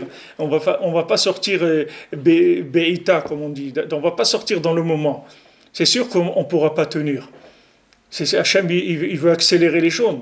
Donc tu vois qu'il leur met des pots de banane de plus en plus et ça devient complètement illogique. Avant, ça tenait un petit peu, tu vois, il y avait un peu de logique. Maintenant, il n'y a plus rien, il n'y a pas de logique du tout. Le monde du temple, non, c'est musulman, c'est pas juif. Mais attends, il n'y a jamais eu Shlomo Ameler, David Ameler, tout ça, ça n'a jamais existé. Ah non, c'est comme... D'accord. Ok, ça n'a jamais existé. Ok, alors il n'y a rien qui n'a jamais existé, il n'y a pas de justice. Ok, jamais le Mashiach, c'est tout. Tu comprends? De façon injuste, comme toi tu es injuste, alors aussi injuste. Donc nous on est gagnants de ça, au contraire. Il ne faut pas leur dire à eux, parce qu'à l'ONU ils vont enlever toutes les pots de banane qu'il y a après. Il ne faut pas leur dire ça, parce qu'il ne faut pas qu'ils fassent tchouva. Il faut qu'ils continuent dans ce sens-là, parce qu'ils nous rapprochent de la sortie. Maintenant, Paro, il ne se doutait pas qu'en faisant ce qu'il faisait, il était en train de permettre au Ham Israël de sortir au bout de 210 ans. Et bien, on est sorti, c'est pas qu'on est sorti au bout de 210 ans, on a été sauvés. Parce que si on restait un jour de plus, on ne pouvait plus sortir après. On n'était plus dans un état de sortir. Donc, Mamash Hachem, il a fait une accélération comme ça d'injustice, de manière à rétablir la justice que lui il voulait, que Hachem il voulait. C'est pour ça qu'après, au bout de 5 plaies, Hachem il lui a enlevé le libre arbitre à Paro. Il lui a enlevé. Il a dit, de toute façon, toi, ça fait 1 fois, 2 fois, 3 fois, 4 fois, 5 fois, tu dis non. Donc on va continuer jusqu'à 10. Et donc, puisque 5 fois tu as dit non, ça veut dire, maintenant, on a la chazaka, que tu es quelqu'un qui dit non. Ok, donc maintenant, on ne va plus rien te demander, on y va direct, c'est tout. Puisque tu dis toujours non. Donc on considère que tu vas dire non. Donc on t'envoie encore des plaies, parce qu'on a besoin. C'est tout. Tu comprends? Parce qu'on sait que tu es quelqu'un qui dit non. Et le contraire aussi, si quelqu'un il dit oui tout le temps, après on ne lui demande plus, on considère comme s'il disait oui. Tu comprends? Ça aussi dans le bien, c'est la même chose. C'est-à-dire qu'Hachem, tu as un derrière, tu comprends? Tu as un derrière. Si la personne dit tout le temps non, après on considère, oui, mais celui-là il dit tout le temps non, donc tu peux compter déjà qu'il a dit non. Tu peux faire comme s'il a dit non. Je peux te dire que les Nations Unies aujourd'hui, ce qu'elles regrettent, c'est d'avoir voté que l'État d'Israël il existe. Je peux te dire comment ils regrettent ça terriblement, parce que pour eux c'est la source de tous les problèmes qu'il y a dans le monde. C'est la source de tout le terrorisme, de tout ça, ça vient de là. C'est sûr qu'ils regrettent qu'il y ait ça. Mais tout ça, ça marche à notre avantage. C'est pour ça qu'il ne faut pas être du tout en colère, au contraire. Il faut être content. Et on va dire, bon, Hachem, c'est extraordinaire. Continuez comme ça, et nous on va sortir d'Égypte, c'est tout. Puisque nous de toute façon on n'est pas méritants. D'après la justice, on ne doit pas sortir. Mais si maintenant il y a des injustices, si maintenant le chef de prison, c'est un bandit, et les trucs et tout, à un moment on va ouvrir les cellules, on va faire sortir tout le monde, c'est tout. Il dit ici, c'est pas, il ne se comporte pas comme il faut. C'est vrai que nous, on est en galoute, mais cette galoute, elle est avec une justice. Elle n'est pas... Par exemple, c'est écrit que quand Hachem il nous punit, alors les nations, elles n'ont pas le droit d'être contents. Et si jamais ils sont contents, ils seront punis sur ça. Il n'y a personne qui a le droit d'être content que Hachem il punit le Ham Israël. C'est-à-dire quand Hachem il règle les comptes avec l'homme Israël, c'est entre lui et l'homme Israël. Il n'y a personne qui doit s'investir là-dedans, s'initier là-dedans et dire voilà, et les Juifs ils ont ça. Ça, il n'a pas le droit de faire ça. Il n'a pas le droit d'être content de ce que Hachem il nous envoie, ce qu'il nous envoie. C'est des comptes qu'on règle en famille. Ça n'a rien à voir avec l'extérieur. Donc c'est ce qu'il dit ici. Aval Paro Mitzraïm, Bevadaï Asou Imaem Shelo Kamishpat. Maintenant, Paro et l'Égypte, c'est sûr qu'ils ont fait avec nous Shelo Kamishpat, c'est-à-dire ils n'ont pas fait comme il fallait, ils n'ont pas été corrects avec nous. Veinianze Uniflao Temim Deim. Et cette chose-là, c'est quelque chose d'extraordinaire, c'est-à-dire quelque chose qui est merveilleux, qu'on ne peut pas comprendre. Un être humain ne peut pas comprendre comment ça marche. Comment ça marche que maintenant, mais si les massés maintenant, tu es en train d'embrouiller Paro pour nous faire sortir. Fais-nous sortir, c'est tout. Non. C'est pas comme ça que ça marche. Parce que logiquement, tu ne peux pas comprendre. Si maintenant tu es en train de mettre des pots de banane à Paro, pour que Paro, il rentre dans l'injustice, et qu'une fois qu'il va faire cette injustice, alors tu vas pouvoir être injuste, toi aussi avec l'homme Israël, et les faire sortir chez l'eau comme Mishpat, pas d'après la justice. Tu dis, puisque maintenant tu es injuste, alors moi aussi, avec eux, je ne fais pas la justice. Alors ça veut dire, qu'est-ce que tu as fait? Tu lui as mis une peau de banane. Alors ne fais pas ça. Dis, écoute, Paro, tu m'excuses, mes enfants, ils sortent. Allez, je vous endors à tous. Je vous envoie un gaz qui va vous faire dormir une semaine. Je les fais sortir, et puis le temps qu'ils seront arrivés en Eretz Israël, tu vas te réveiller, c'est tout. Et on a terminé. En fait, c'est pas comme ça. Ce que vous nous dites là, c'est que Hachem, c'est pas, il cherche un prétexte de libération. Oui, exactement. Et Dieu cherche, au lieu de chercher un prétexte, vas-y, c'est tout. Vas-y, fais-le, c'est tout. Dis, écoute, ça c'est mes enfants, maintenant il n'y a plus d'histoire. C'est vrai, on a fait signer un contrat de 400 ans, mais maintenant je casse le contrat, c'est moi le patron et tout, je les sors. Non, c'est pas comme ça que ça marche. Il y a dans toutes ces situations, il y a des points de vérité. C'est pas de l'arnaque. Tu comprends? C'est pas de l'arnaque. C'est-à-dire, quand Hachem il lui met une peau de banane, il a la possibilité de refuser. Il y a un point chez lui où il a possibilité de ne pas glisser sur la peau de banane. Et quand il glisse dessus, ça veut dire quelque part chez lui, il y a une partie pris. Il y a quelque chose en lui qui fait ce choix-là. Mais d'un autre côté, là, quand Hachem met une peau de banane, pour vous expliquer, c'est ouais, il y a une partie pris. Parce que, Mistama, c'est Esav. Esav, on voit que Esav, il est coléreux, Esav, il est gashmi, et qu'il n'a pas d'olam haba, donc... C'est comme si vous dites à quelqu'un qui, je sais pas moi, c'est comme si quelqu'un il se drogue et vous lui mettez maintenant de la cocaïne pure devant en lui disant tiens, fais ce que tu veux avec. C'est la merchol parce que quand Hachem il donne le truc, il donne les épreuves, il donne pas à quelqu'un qui a une rouragnout, il donne à un goy, à un sav quoi. Ouais, mais sav aussi il a une rouragnout. Et un sav c'est pas une pierre. Et ça, c'est un Ben Adam. Il a des sentiments, il a des trucs, il a quelque chose, il a le choix. Il a un choix à son niveau, là où il est. Il a un choix à son niveau. Il a un choix. Si par exemple, il voit des choses, tu vois des sourires comme ça de soldats nazis et tout. Mais ces sourires-là, tu n'as pas besoin. Ça ne fait pas partie du boulot. C'est cette joie que tu as de massacrer les juifs et tout. Ça, tu n'as pas le droit. Tu n'as pas le droit d'avoir cette joie-là. Ça ne fait pas partie du programme. Tu comprends? Ça, c'est des choses que tu as rajoutées. Donc ça fait basculer de l'autre côté. Mais tranquillise-toi. C'est-à-dire, moi, j'essaye d'expliquer le plus simplement possible. Mais tu peux te tranquilliser. Il dit que tu ne peux pas comprendre ça.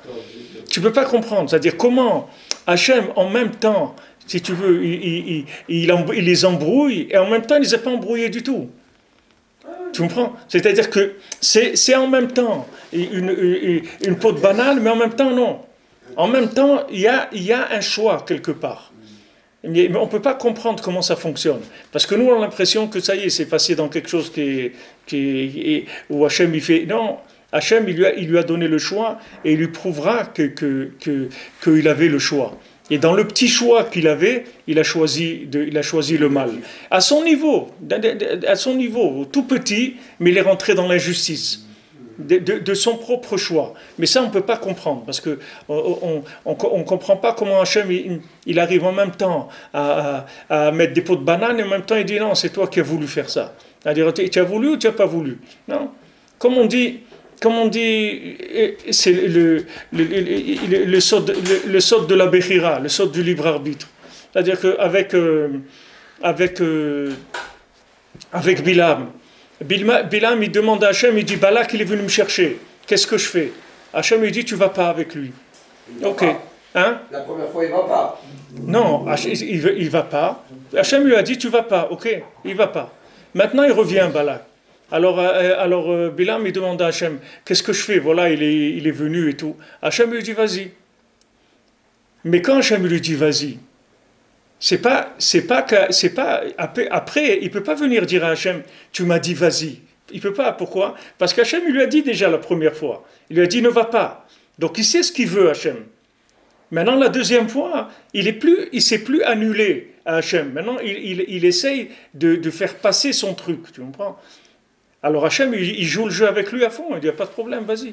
Donc il n'avait pas à lui poser la question, Mistama. Alors, la deuxième fois, non. La deuxième fois, il n'avait pas à lui poser. Non. Il aurait dû lui répondre directement, je ne viens pas.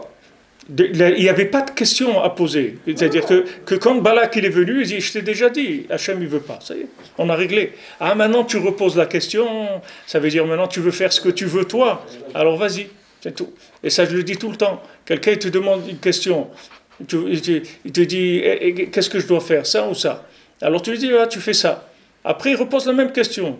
Il dit, oui, mais je vous avais demandé, vous vous rappelez les trucs et tout, vous m'avez dit faire ça. Est-ce que vous pensez que quand même je peux faire? Il dit, moi, quand quelqu'un me dit ça, je lui dis, fais ce que tu veux. C'est tout. Il veut que tu lui donnes, tu l'appuies dans son choix. Mais tu n'as pas le droit de faire ça. Il faut que tu mettes la personne devant sa responsabilité. Donc ça, c'est très très fin. Parce que quand la personne, elle demande, je vous l'ai expliqué plusieurs fois, quand, par exemple, celui qui est venu demander à Rabbeinu s'il devait aller à Saint-Pétersbourg ou pas, alors il a demandé à Rabbeinu et Rabbeinu ne voulait pas qu'il aille là-bas. Mais quand il a demandé à Rabbeinu, il savait que la personne, il posait pas vraiment la question. C'est-à-dire, c'est juste qu'il voulait comme ça avoir comme la bracha du Rav pour faire ce qu'il avait envie de faire, etc.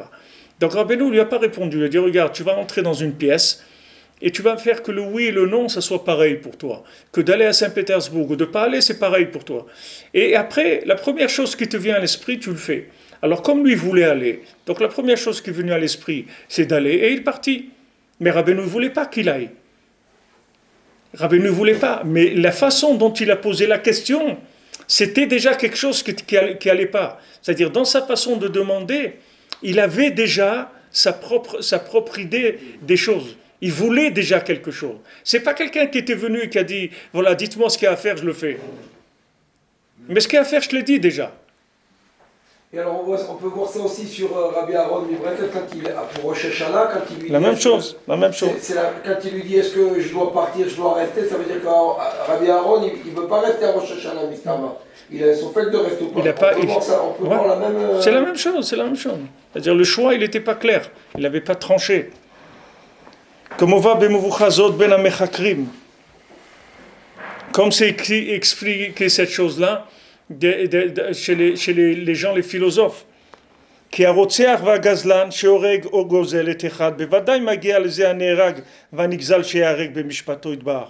Maintenant, celui qui vole, celui qui tue ou qui vole quelqu'un, maintenant celui qui a été volé, c'est pas quelque chose, c'est pas l'autre qui l'a volé, lui devait être volé. Celui qui a été tué, il devait être tué. Donc l'autre il va dire j'ai rien fait moi, puisque celui-là j'ai tué un condamné à mort, j'ai rien fait du tout. C'est pas moi qui l'ai tué, c'est Hachem qui a décidé qu'il allait mourir. Alors maintenant pourquoi il est condamné? Puisque maintenant, l'autre, il devait mourir. C'est Hachem qui a décidé. S'il n'avait pas décidé Hachem qu'il devait mourir, alors l'autre, il n'aurait pas tué. Donc, tu vois, si je l'ai tué, c'est parce qu'il devait mourir. Donc, je suis pas... Moi, j'ai fait le travail. Comme on dit, j'ai fait le sale travail, c'est tout. Mais ce n'est pas moi. Il ne faut pas m'accuser. Afal piken, a rotseach, ou rotseach. Malgré ça, l'assassin, c'est un assassin. Veharago, shelo bemishpat. Et il l'a tué de façon qui est injuste. Veikabel onsho akaché, et il recevra sa punition dure, c'est-à-dire que lui aussi il sera tué, ou il aura ce qu'il va. Alors il dit, mais attends, mais Hachem, tu m'envoies faire le sale boulot, et maintenant je dois aussi aller. Non, pas du tout. Hachem, il t'a pas envoyé faire le sale boulot. Hachem, il aurait pu le faire différemment.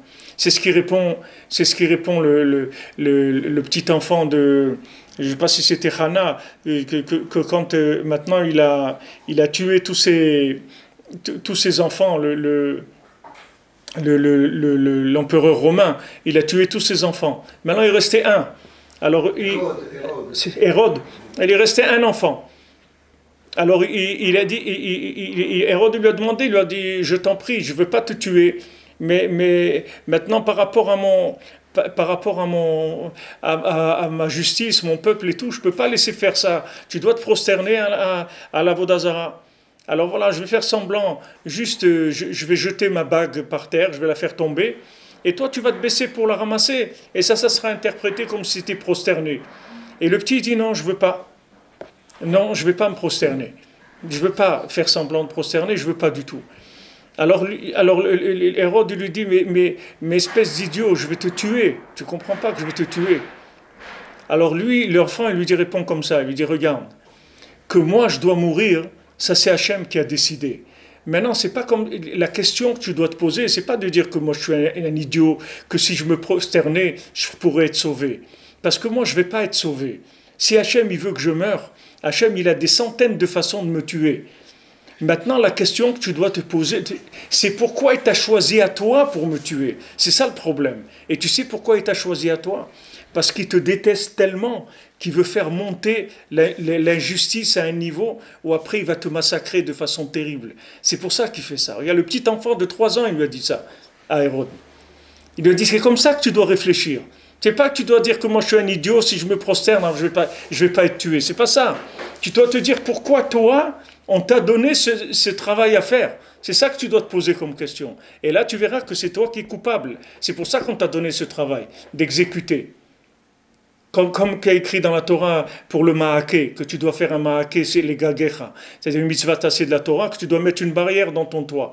Alors Torah, elle te dit que pour celui qui, chez un ophel, lo yipol mimenu, c'est-à-dire que celui qui doit tomber, il faut que tu t'arranges qu'il ne tombe pas de chez toi. C'est-à-dire que c'est vrai que celui qui tombe, maintenant, il devait tomber, mais toi, il faut que tu t'arranges que ce n'est pas de chez toi qu'il doit tomber. Parce que s'il tombe de chez toi, c'est grave. Tu comprends? Bien que lui devait tomber, ça c'est une chose. Mais que c'est passé par toi, ça c'est un autre problème. Et dans le bien, c'est la même chose. Quand on dit qu'on est Megalgel Srout allié des Zakai et Chov allié des Chayab. C'est-à-dire que la même chose, quand tu es chaliar du bien, tu es là pour faire du bien, alors ça aussi c'est un mérite que tu as. Si maintenant tu es chaliar du bien, quelqu'un te dit voilà, je te donne 100 euros, quand tu vois des pauvres à Jérusalem, donne-leur. Alors tu vas, tu les donnes. Maintenant, qu'est-ce que tu as fait? Les 100 euros, ils ne sont pas à toi. Tu n'as rien donné. Non, le fait que maintenant tu as été choisi pour faire ça, tu as un mérite. Et tu auras un salaire sur ça. Parce que tu as été méritant, tu as fait quelque chose de bien. Et le contraire aussi. Si quelqu'un est choisi de faire quelque chose de mal, ça veut dire qu'il a son propre choix. Il ne doit pas dire « ouais, mais ça, il était condamné par le ciel ». Ça qu'il est condamné par le ciel, c'est une chose. Maintenant, la façon dont l'exécution va se passer, le ciel, il a des centaines de façons comment exécuter les gens. Il peut exécuter quelqu'un sans avoir besoin de faire intervenir qui que ce soit. Du moment où la personne elle est intervenue, elle a tué de ses propres mains, alors elle va être considérée comme un assassin. C'est tout, ça n'a rien à voir avec le jugement de l'autre. C'est pour ça que c'est très difficile de faire le trick, de trouver la justice exacte.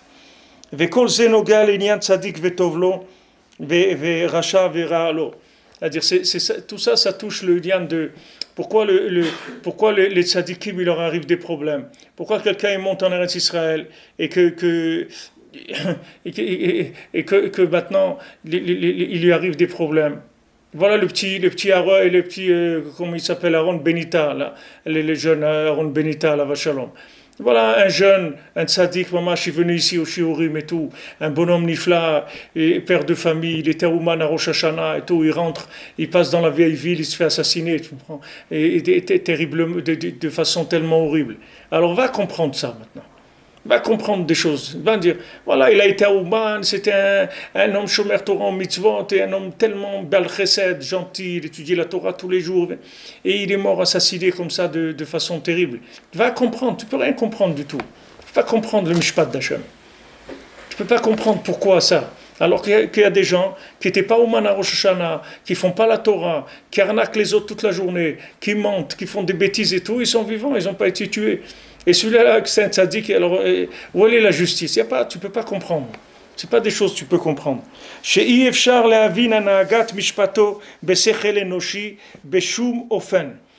peux pas comprendre le jugement d'Hachem avec un sechel enoshi. Un cerveau humain, il ne peut pas gérer des choses comme ça. Tu ne peux pas. Rak be'emuna ou tmimut, c'est tout. Emuna et tmimut, c'est tout. Tu ne peux pas. Tu vas dire, ouais, mais pourquoi? Il n'y a pas de pourquoi. Il n'y a pas de pourquoi. C'est comme ça, c'est tout. Hachem, il veut comme ça, c'est tout. Hachem, il veut comme ça. Ouais, mais l'autre, c'est un bandit et tout. L'autre, Hachem, il va s'occuper de lui aussi. Il ne te fait pas de soucis. Ce n'est pas ton problème. Toi, tu dois accepter Be'emunah, que c'est comme ça, c'est tout. Que cette personne-là, elle n'avait pas une seule minute à vivre et elle devait mourir comme ça, c'est tout. C'est comme ça, c'est tout. Rien à dire. C'est comme ça. Hachem, il a décidé. Et avec un cerveau humain, tu ne peux pas comprendre, mais dans l'autre monde, tu comprendras pourquoi. Comme Rabbeinu l'explique, la grandeur de la tmimut, quelqu'un qui va betmimut, c'est tout. Il accepte les choses, il ne se pose pas de questions.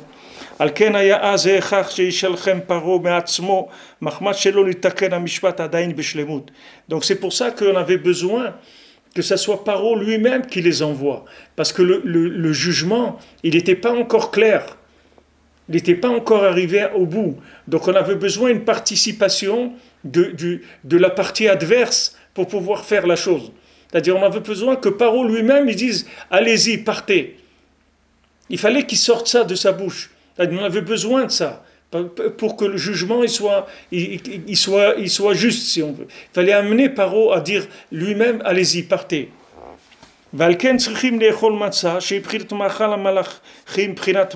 C'est pour ça qu'on a besoin à Pessah de manger de la matzah quand on sort d'Égypte, que cette matzah, c'est de la nourriture des anges, que c'est la manne. C'est-à-dire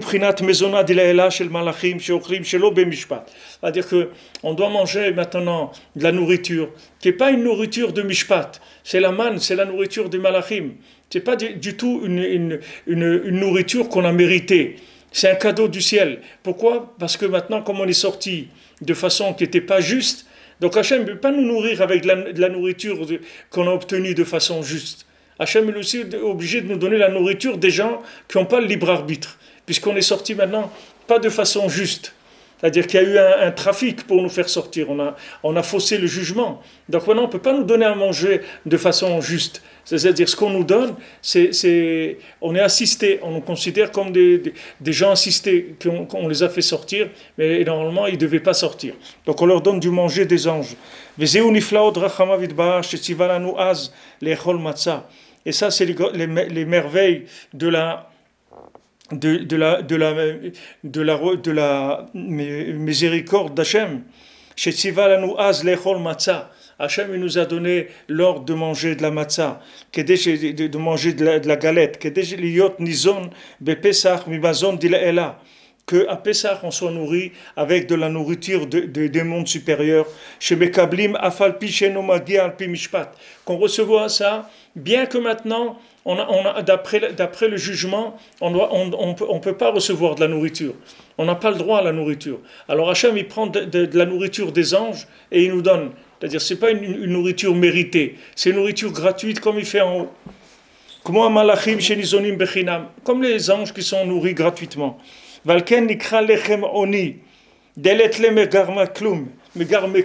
C'est pour ça qu'il s'appelle un pain de pauvre.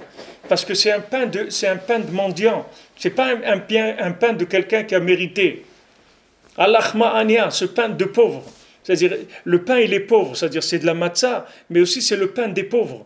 Parce que parce que la personne, elle n'a pas mérité la matzah. C'est-à-dire, elle n'a pas mérité de sortir d'Égypte. Donc le pain qu'on lui donne, il est gratuit. Parce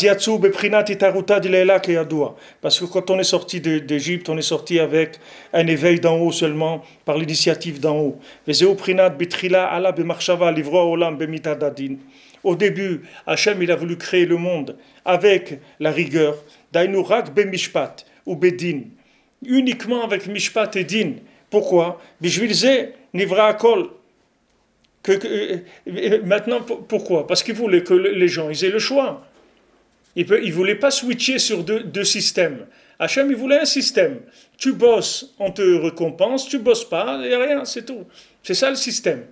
Il n'y avait pas autre chose. C'est ce qu'Hachem il voulait. C'est-à-dire qu'on vive dans la justice.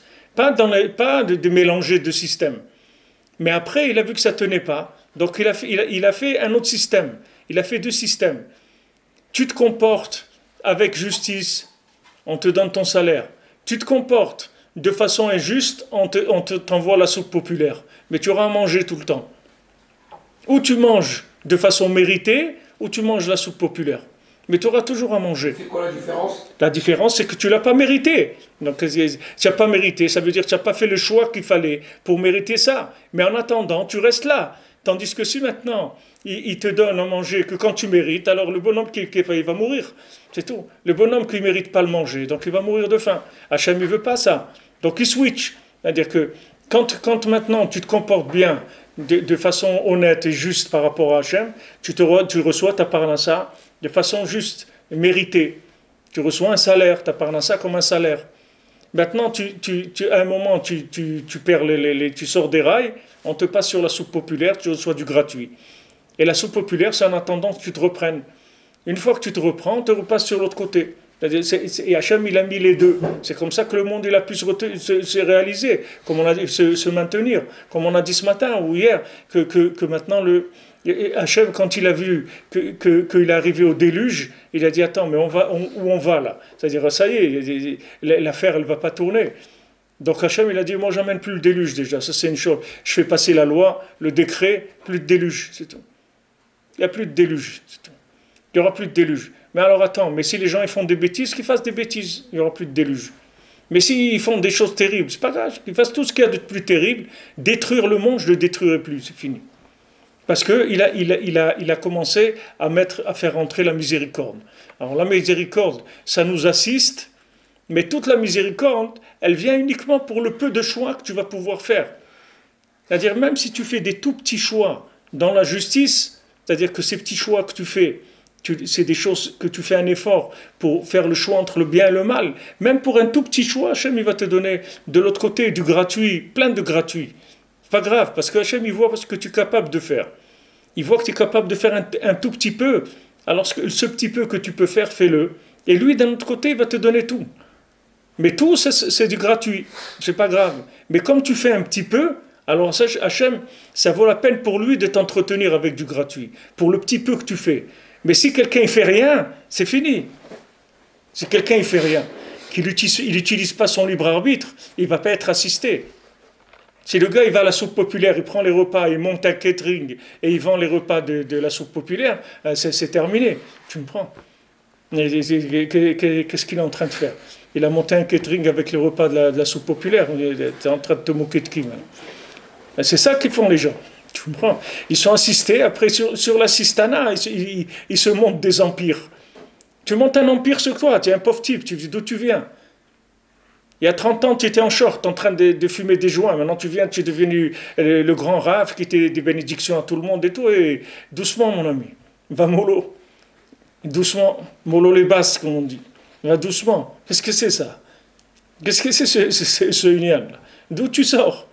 Il faut faire attention, c'est des trucs hyper dangereux. Il ne faut pas jouer avec ça. Le gars, il prend les repas de la soupe populaire, il a monté un catering, super catering avec des trucs et tout. Il change les assiettes, il met des assiettes, trucs, et il ne paye rien. Il ne paye rien, il va prendre là-bas le manger. Maintenant, qu'est-ce que tu fais? Tu n'as rien fait. Hachem, tout ce qu'il te donne, c'est pour que tu puisses faire tes petits choix. Ces petits choix-là, ils sont tellement précieux pour Hachem. Les petits choix que tu fais à chaque fois, ouais, je vais faire la bracha, je vais faire un teilib, je vais pas regarder quelque chose, j'avais envie de dire à la shomara, je vais pas le faire. Ces petits choix-là, ils sont extraordinaires. Et pour ces petits choix-là, ils te donnent tout à côté, gratuit. Parce que ça vaut la peine. Ça vaut la peine d'investir sur une personne, même si à des moments, elle fait quelques petits choix, c'est tout. Pas beaucoup, comme on a vu, des miettes, c'est tout. Maman, des tout petites choses, il fait. Mais pour ces petits choix, on va lui donner tout ce qui est à côté. Mais qu'après qu'il se monte sur le gratuit un empire, ça c'est de la triche, ça, c'est de l'exploitation du chassadim d'Hachem. Et ça passe pas du tout. Ça, après, ça amène des dynimes terribles, Hachem Mishmo. Ça amène des explosions, c'est terrible après ce que ça amène. Parce que là, tu es en train de mettre le monde à l'envers. Il y a le côté de la rigueur, comme il avait Korach. Korach, il ne voulait pas. Korach, il voulait ramener le monde à la rigueur. Il dit, écoute, tous les gens, ils étaient à Matan Torah, oui, ils ont tous entendu, c'est tout, il n'y a pas de cadeau, il n'y a pas de gratuit. Qu'est-ce que c'est ces trucs de gratuit? Ils ont tous entendu la Torah, et trucs, ils étaient présents, donc maintenant tu fais payer aux gens. Mais c'est écrit que Korach, c'était un apikoros. Pourquoi un apikoros? Parce qu'il voulait ramener le monde à que la rigueur, c'est tout. Alors qu'Hachem lui-même, il a vu que ça ne tenait pas le système. Donc Hachem, il a dit, écoute, ça va prendre plus de temps, mais moins ça va tenir. Donc il a mis les rachamim. Il a mis les rachamim, il a ajouté la miséricorde. בתחילה עלה במחשבה לברוא העולם במידת הדין, דהיינו רק במשפט ובדין, שבשביל זה נברא הכל, אחר שאין העולם מתקיים, הקדים מידת הרחמים. דהיינו, שבעת שאין זוכים במשפט, c'est-à-dire qu'au moment où d'après la justice, on n'y a pas droit, יתקיים העולם ברחמים. Alors à ce moment-là, le monde il va tenir par gratuit, c'est tout, par la gratuité. בבחינת חסד חינם, du chesed gratuit. Il y a un chesed mérité et il y a un chesed gratuit. C'est-à-dire, tu n'as rien fait. On te le donne cadeau, c'est tout, tu n'as rien fait du tout.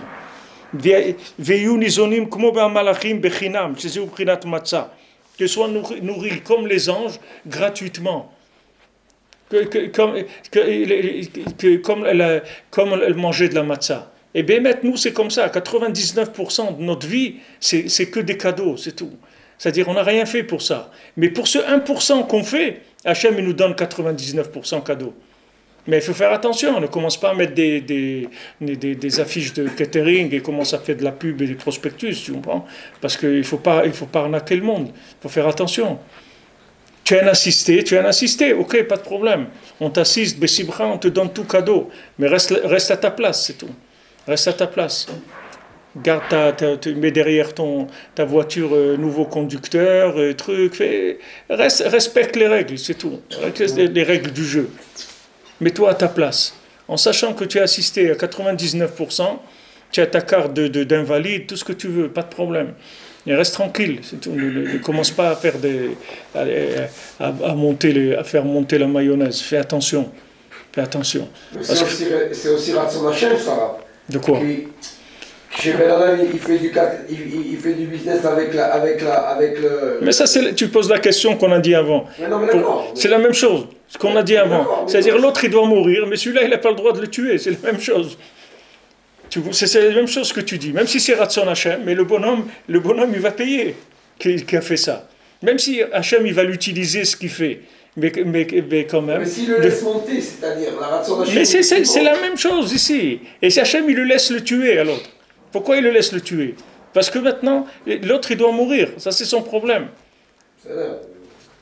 C'est la même chose, c'est le même principe. Seulement là, tu parles de sauver quelqu'un, et là-bas, on parle de tuer. C'est le même principe. Ça fonctionne pareil. Quelqu'un, il doit être sauvé, d'accord? On t'envoie pour le sauver. Mais c'est pas toi qui l'as sauvé. Tu comprends? C'est pas toi qui l'as sauvé. Tu lui envoies une bouée. Je ne veux pas dire je sais nager. Tu lui envoies une bouée. Et toi, qu'est-ce que tu as? Tu as un distributeur de bouées, c'est tout. Mais reste tranquille. C'est tout.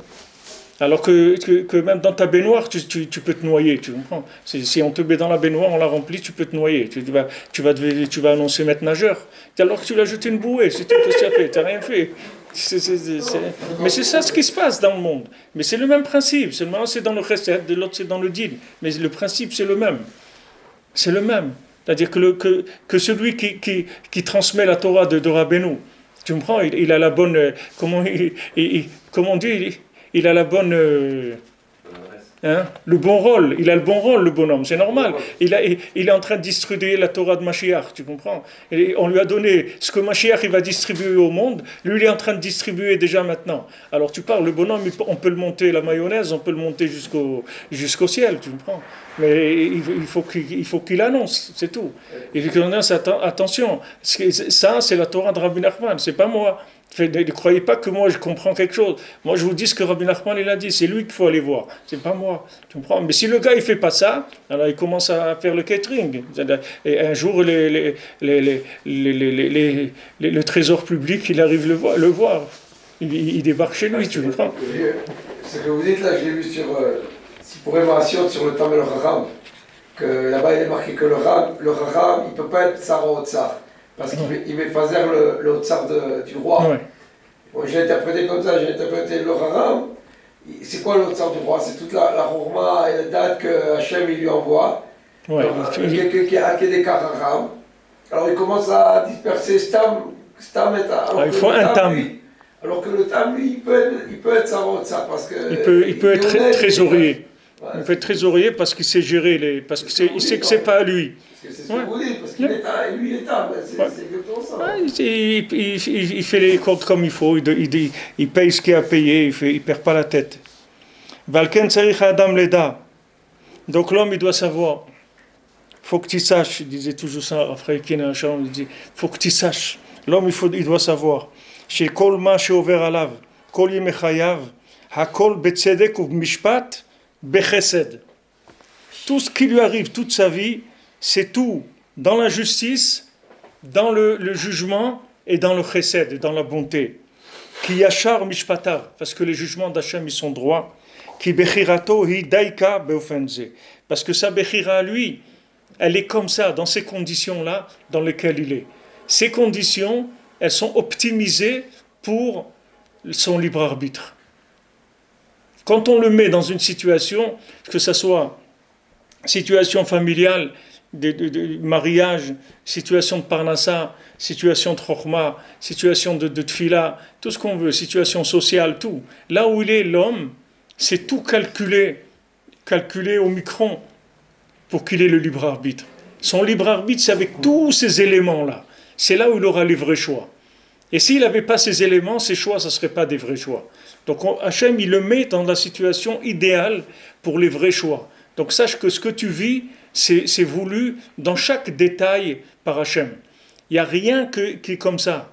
Là où tu habites, comment tu travailles, comment ta tête elle fonctionne, comment combien tu mesures, la couleur de tes cheveux, la barbe, les oreilles, les trucs, tout ça c'est calculé pour que tu sois optimisé dans ton choix. C'est-à-dire que quand tu fais un choix, ça soit le bon choix.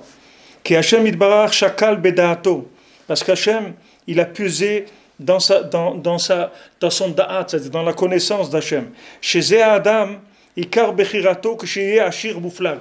Il a dit voilà, cet homme-là, pour qu'il ait le libre arbitre, il faut qu'il soit un multimillionnaire. Sinon, il n'aura pas le libre arbitre. C'est que dans cette situation qu'il aura son libre arbitre. Et l'autre, c'est parce qu'il va être pauvre et en difficulté, qu'il n'arrive pas en fin de mois, il n'arrive pas à joindre les deux bouts et tout. Là, c'est son libre arbitre. Chacun, il va avoir son libre arbitre là où il est, c'est comme ça qu'il a son libre arbitre. Qui accorde bishvi la bechira. Tout, c'est pour la bechira. Si tu es riche, c'est pour la bechira. Si tu es pauvre, c'est pour la bechira. Tout ce que tu as, c'est pour que tu aies ton libre arbitre. Chez Uprinat Mishpat Kanal, que ça, c'est le jugement. Et tu n'as pas le droit d'avoir des revendications par rapport à Hachem, de dire Chas v'Shalom, c'est pas juste. Qu'est-ce qui est pas juste? Qu'est-ce qui est pas juste?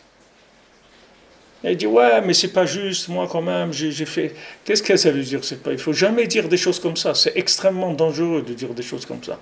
Il faut jamais s'amuser à dire ça. C'est extrêmement dangereux. C'est pas juste, moi j'ai une femme comme ça et je vois mes copains, ils ont une femme, elle leur fait du manger et tout, ma femme ne me fait pas manger, ou ma femme elle me crie, les autres ils ont des femmes qui ont des trucs.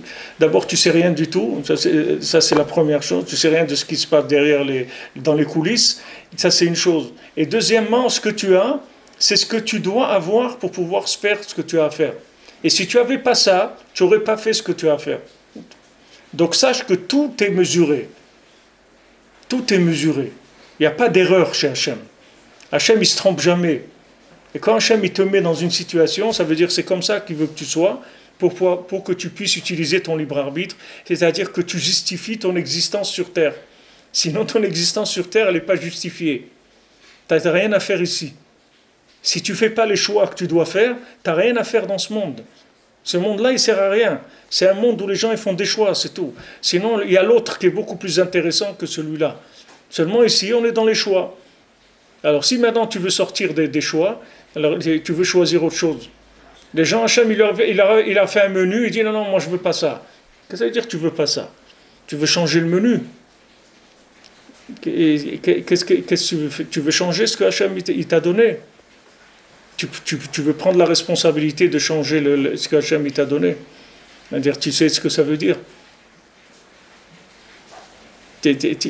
À un moment, tu veux prendre le volant et prendre, comme on dit, les choses en main et faire tes choix comme toi tu as envie de faire. Il faut faire très très attention. C'est une responsabilité énorme, qu'il n'y a personne qui peut assumer ça. C'est pour ça que tu vas Betmimout et Bemouna. Hachem, il m'a donné ça, c'est tout. Hachem, il veut me donner autre chose, il me donnera autre chose. Par rapport au choix. C'est ça c'est ça la base de la vie. Hachem, il te met dans des situations pour que tu aies le choix. Si maintenant tu avais une autre femme, ou un autre métier, une autre intelligence, ou une autre santé, ou une autre taille, ou un truc, tu ne pourrais pas faire ces choix-là. Si tu mesurais 2 mètres, tu aurais été jouer au basket. Mais Hachem, il veut que tu joues à la pétanque. Donc il t'a fait mesurer 1m60, c'est tout. C'est tout. Qu'est-ce que tu veux? C'est comme ça, c'est tout. Tu vois que ça va t'orienter vers là où tu dois aller, c'est tout. Et ça, tous les aimants de la vie sont comme ça. Ton intelligence, elle va te limiter, que tu vas pas pouvoir étudier ça, parce que tu ne peux pas avoir accès. Parce que tu ne dois pas étudier ça, c'est tout. Tu vas être attiré par le Zohar, parce que tu dois étudier le Zohar, c'est tout. Hachem, il va te mettre là. Tout ça va être calculé pour que tu aies ton choix tout le temps. Tu vives en choix. Et les gens, ils veulent pas. Ils veulent pas. Les gens, ils veulent décider, eux, ce qu'ils ont envie de faire. Mais tu ne comprends pas que si tu fais ce que tu as envie, on n'a pas besoin de toi. Du tout, tu n'as rien à faire ici. Tu n'as rien à faire dans ce monde. Si maintenant tu remplis pas ton poste dans l'usine, on n'a pas besoin de toi. On t'a mis quelque part, toi tu ouvres la porte, tu la fermes, c'est tout. C'est ça ton travail. Maintenant tu dis, ouais, mais moi j'ai pas envie de ça, il y a des courants d'air et tout, et on n'entend pas la musique ici et tout, j'ai envie de travailler. Mais là-bas on n'a pas besoin, il y a déjà quelqu'un qui travaille là-bas. Et qui sait mieux faire que toi le travail. Il est là-bas, c'est son travail à lui. Donc reste là-bas, reste tranquille, c'est tout. Reste tranquille. Tu veux qu'on te change, demande à Hachem, c'est tout. Dis à Hachem, voilà, j'aimerais quand même, c'est vrai, j'accepte, je ne vais pas me révolter. Seulement j'aimerais changer un peu, je m'ennuie ou c'est pas un truc et tout. Si Hachem il veut, il voit s'il peut te muter dans un autre poste, c'est tout. Mais tu ne peux pas changer avec les mains, il faut faire très attention. Très très attention. Il y a des gens, ils font des choix. Je les vois, c'est-à-dire, et des gens ils me demandent des choses, mais ils n'écoutent pas. Et je vois qu'ils sont en train de partir à la dérive, mais je ne peux rien faire. Qu'est-ce que tu veux que je fasse? Je ne peux rien faire. Je ne peux rien faire du tout. Tu vois la personne, elle va rentrer dans le mur, mais tu ne peux rien faire. Qu'est-ce que tu peux faire? Tu vas l'attacher, tu ne peux pas. Tu vois que la personne, elle imagine des choses, elle va, selon son imagination, elle croit que ça va marcher. On t'a mis quelque part, reste là-bas, reste tranquille, c'est tout. Tu veux sortir, tu demandes à Hachem. Tu sais pas, toi tu es dans un endroit, des fois Hachem il peut te mettre dans un endroit, tu vas rester des années dans cet endroit, parce qu'un jour il y a quelqu'un qui va rentrer là-bas, et qu'il va te voir, et que tu vas faire une bracha, ou tu vas avoir un tikkun aklali sur ta table, et avec ça, tu vas faire tout ce que tu es venu faire sur terre, c'était pour que cette personne elle voit ça, et après ça va entraîner des choses, des choses, des choses. Tu sais rien, tu sais pas ce que tu fais ici. Tu ne sais pas quel est ton poste de travail. Donc reste tranquille, c'est tout. Là où tu es, reste tranquille. Ça ne te plaît pas, dis-le à Hachem. Dis à Hachem, voilà, j'aimerais quand même être pas. Je vous ai dit celui-là à Toronto, là, il y a des jeunes ils sont mis à danser dans la rue et tout. Ils disent sa mère. Il y a un bonhomme qui passait, il les a vus danser, il est descendu, il a dansé avec eux. Après, il leur a dit, vous savez pourquoi vous allez danser ici, sur ce pont-là? C'est pour moi que vous allez danser. Parce que moi, je suis venu pour me suicider. Quand je vais vous ouvrir danser, je suis descendu, j'ai dansé avec vous. Donc sachez, tout ce que vous avez fait là, c'est pour moi que vous l'avez fait. Hachem, il vous a envoyé pour me sauver à moi. Il y a aussi quelqu'un, il a raconté une fois, un homme d'affaires israélien, il était à New York, il était ruiné complètement. Et il a pris une chambre d'hôtel dans je ne sais pas quel étage et il avait décidé de se jeter par la fenêtre. Au moment où il ouvre la fenêtre pour se jeter, il voit une petite brochure qui était restée coincée derrière le chauffage dans la chambre d'hôtel. Et cette brochure-là, il la tire, c'était En Shumiyush Baolam Klal. Il l'a lu, il n'y a pas de trucs comme ça où j'ai perdu, où j'ai oublié, où j'ai ce truc. Il n'y a pas des choses comme ça. Tout c'est drivé par Hachem. Donc maintenant tu restes à ta place et tu fais ton travail, c'est tout. Tu fais ton travail. À ta place, tu vas avoir les vrais choix. Et si tu ne veux pas être à ta place, c'est dommage. Tu vas faire des choix qui ne sont pas les tiens. Tu vas faire un travail qui n'est pas ton travail. Donc tu ne vas pas rentabiliser l'entreprise. L'entreprise, elle n'a pas besoin de toi là-bas. C'est pour ça que c'est tellement important d'avancer avec la tfila, pour pas Chas v'Shalom, faire des faux aiguillages. Chaque chose, il faut prier, c'est tout. Tu as un changement qui doit venir et tout, tu pries, parce que tu ne sais pas. Tu ne sais pas, comment tu peux savoir? Toi, tu as l'impression que c'est mieux, mais tu ne sais pas qu'est-ce qui est mieux. C'est pas ce qui est mieux qu'il faut voir, c'est qu'est-ce que tu dois faire comme travail. Il n'y a rien qui est mieux. Dans une entreprise, il y a un gars, et tu vois les bureaux, il y a quelqu'un le soir, il vient, une fois que tout le monde a fini de travailler, il nettoie. Il nettoie tout est propre et tout. Alors, qu'est-ce qu'il fait, lui? Il ne fait rien dans cette entreprise. Mais si lui, il n'est pas là, au bout de 3 jours, les gens ne peuvent plus travailler, ils vont se noyer dans les poubelles, tu me prends? Donc lui, son travail, on a besoin de ça. Maintenant, lui, il dit non, je veux être directeur, je vais m'asseoir derrière un bureau. Mais ce n'est pas ça qu'on a besoin de toi pour que tu nettoies. Fais ton travail, c'est tout. Maintenant, Hachem, quand il verra que tu dois passer dans un autre choix, il te changera de poste, c'est tout. Mais ne prends pas la responsabilité de changer toi-même les choses parce que tu peux complètement dévier. Je dis toujours aux gens, au lieu d'aller vers les choses, laissez les choses venir vers vous. Laissez les choses venir vers vous. Tout ce que vous avez besoin, ça va venir vers vous. Et si ça ne vient pas vers vous, vous n'avez aucune responsabilité. Laissez les choses venir vers vous. Ne faites pas des choix avec votre propre initiative. Laissez venir la chose. Laissez venir. Faites des tfilons, des mitzvot et tout. Et les choses que tu dois faire, elles vont venir à toi. Comme Noach, il a dit fais la truc, c'est tout. Fais l'arche, c'est tout. Et reste tranquille, c'est tout. Ils vont venir tout seuls. T'occupe pas. T'occupe pas. Chacun, celui qui doit venir, il va venir. Ne commence pas à faire des trucs. Reste tranquille, c'est tout. Fais ce qu'il y a à faire, prépare ce qu'il y a à faire, mets la table, sers ce truc, et les gens qui doivent manger, ils vont venir manger. Dans ta vie, c'est comme ça. Tu as des choix, laisse-les venir, c'est tout. Les gens disent, ouais, je travaille quelque part, c'est loin, c'est truc, c'est ça, je perds 1 heure pour aller, 1 heure pour venir, je m'ennuie dans mon travail, des trucs. Tu es là, c'est tout. Reste tranquille. Reste tranquille. Ça va changer, si ça doit changer, ça va changer. Je vous ai dit, mon ami, dentiste, il soignait les femmes et tout. À l'époque, il était jeune, il avait 23 ou 24 ans. Quand on soignait des femmes et tout, pour un bagage avec des péantes et tout, mettre la main dans la bouche des femmes et trucs et tout, pour soigner, c'est le temps. Rav Levi Yitzhak dit, tu soignes les femmes et tout. Tu soignes les femmes. Ça, c'est ta place. Ok? Tu sais pas. Peut-être une femme, elle voulait faire une bêtise ou elle voulait pas faire Shabbat et tout. Elle va voir un bonhomme avec des péotes comme ça, ça va lui donner envie de faire tchouva. Tu sais rien du tout. Mais en tout cas, ce que tu sais, c'est que ta place, c'est celle-là pour l'instant. Donc tant que le patron ne t'a pas changé, tu restes tranquille. Ah, ça te plaît pas, c'est honteux. Un chassid avec des péotes, quoi, il touche la bouche des femmes et tout. C'est désagréable. Hachem, s'il veut, il te change, c'est tout. C'est dommage. Tu vas, après 120 ans, tu vas te rendre compte à côté de quoi tu es passé quand tu as changé ton poste. Tu vas voir le niveau de rentabilité que tu aurais eu si tu es resté à ta place. Et toi, tu croyais que que tu voulais travailler dans un poste qui est mieux, d'après ton imagination à toi. Pas de problème, tu as le droit d'imaginer. Tu as le droit d'envoyer des lettres de demande pour être muté. Tu ne supportes pas le froid, tu voudrais habiter dans un endroit où il fait plus chaud, tu as le droit. Tu peux écrire à la direction, dire voilà, pour cette raison, j'aimerais être muté. Il n'y a pas de problème. Il n'y a pas de problème. Tu as le droit. Mais c'est tout ce que tu peux faire. Mais tu n'as pas le droit de ramasser les valises et de partir. Ça, tu n'as pas le droit. Tu peux demander autant que tu veux.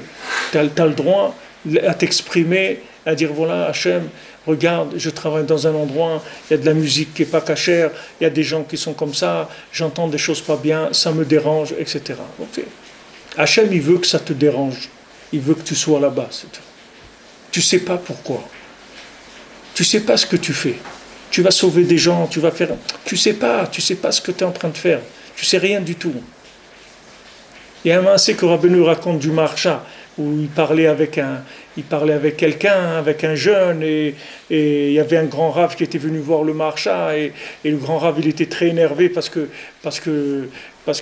au début il croyait, il disait bon, le Maharsha il étudie tout le temps, il veut pas se déplacer pour venir me voir. C'était le grand rave de la ville ou du pays, que normalement n'importe quel rave qui venait, il devait aller le voir. Et lui, le Maharsha, il n'a pas été le voir. Donc il a dit, bon, c'est quelqu'un, il ne veut pas habiter le Torah, je comprends, je vais aller moi-même le voir. Alors il va le voir, et quand il va le voir, il rentre dans le Beth Midrash du Maharsha, et le Maharsha, il ne le regarde même pas, il était en train de parler avec un jeune homme. Alors il parlait avec lui, et l'autre, il attendait là-bas. Et à un moment, il a éclaté, le rave, il a dit, c'est quoi ces trucs et tout, il est venu. Alors le jeune homme, il est parti, et le rave, il a dit, moi je croyais que tu étais quelqu'un de grand et tout, mais je vois même, je viens chez toi, tu m'honores même pas, un truc et tout. Le Maharsha lui dit, attends, viens, assieds-toi. Il lui raconte tout ce qui s'est passé. Il lui dit, tu vois, maintenant, tu vas attendre 2 minutes, on va rentrer, on va dire qu'on a assassiné quelqu'un. Et cette personne qu'on a assassinée, c'est à cause de toi.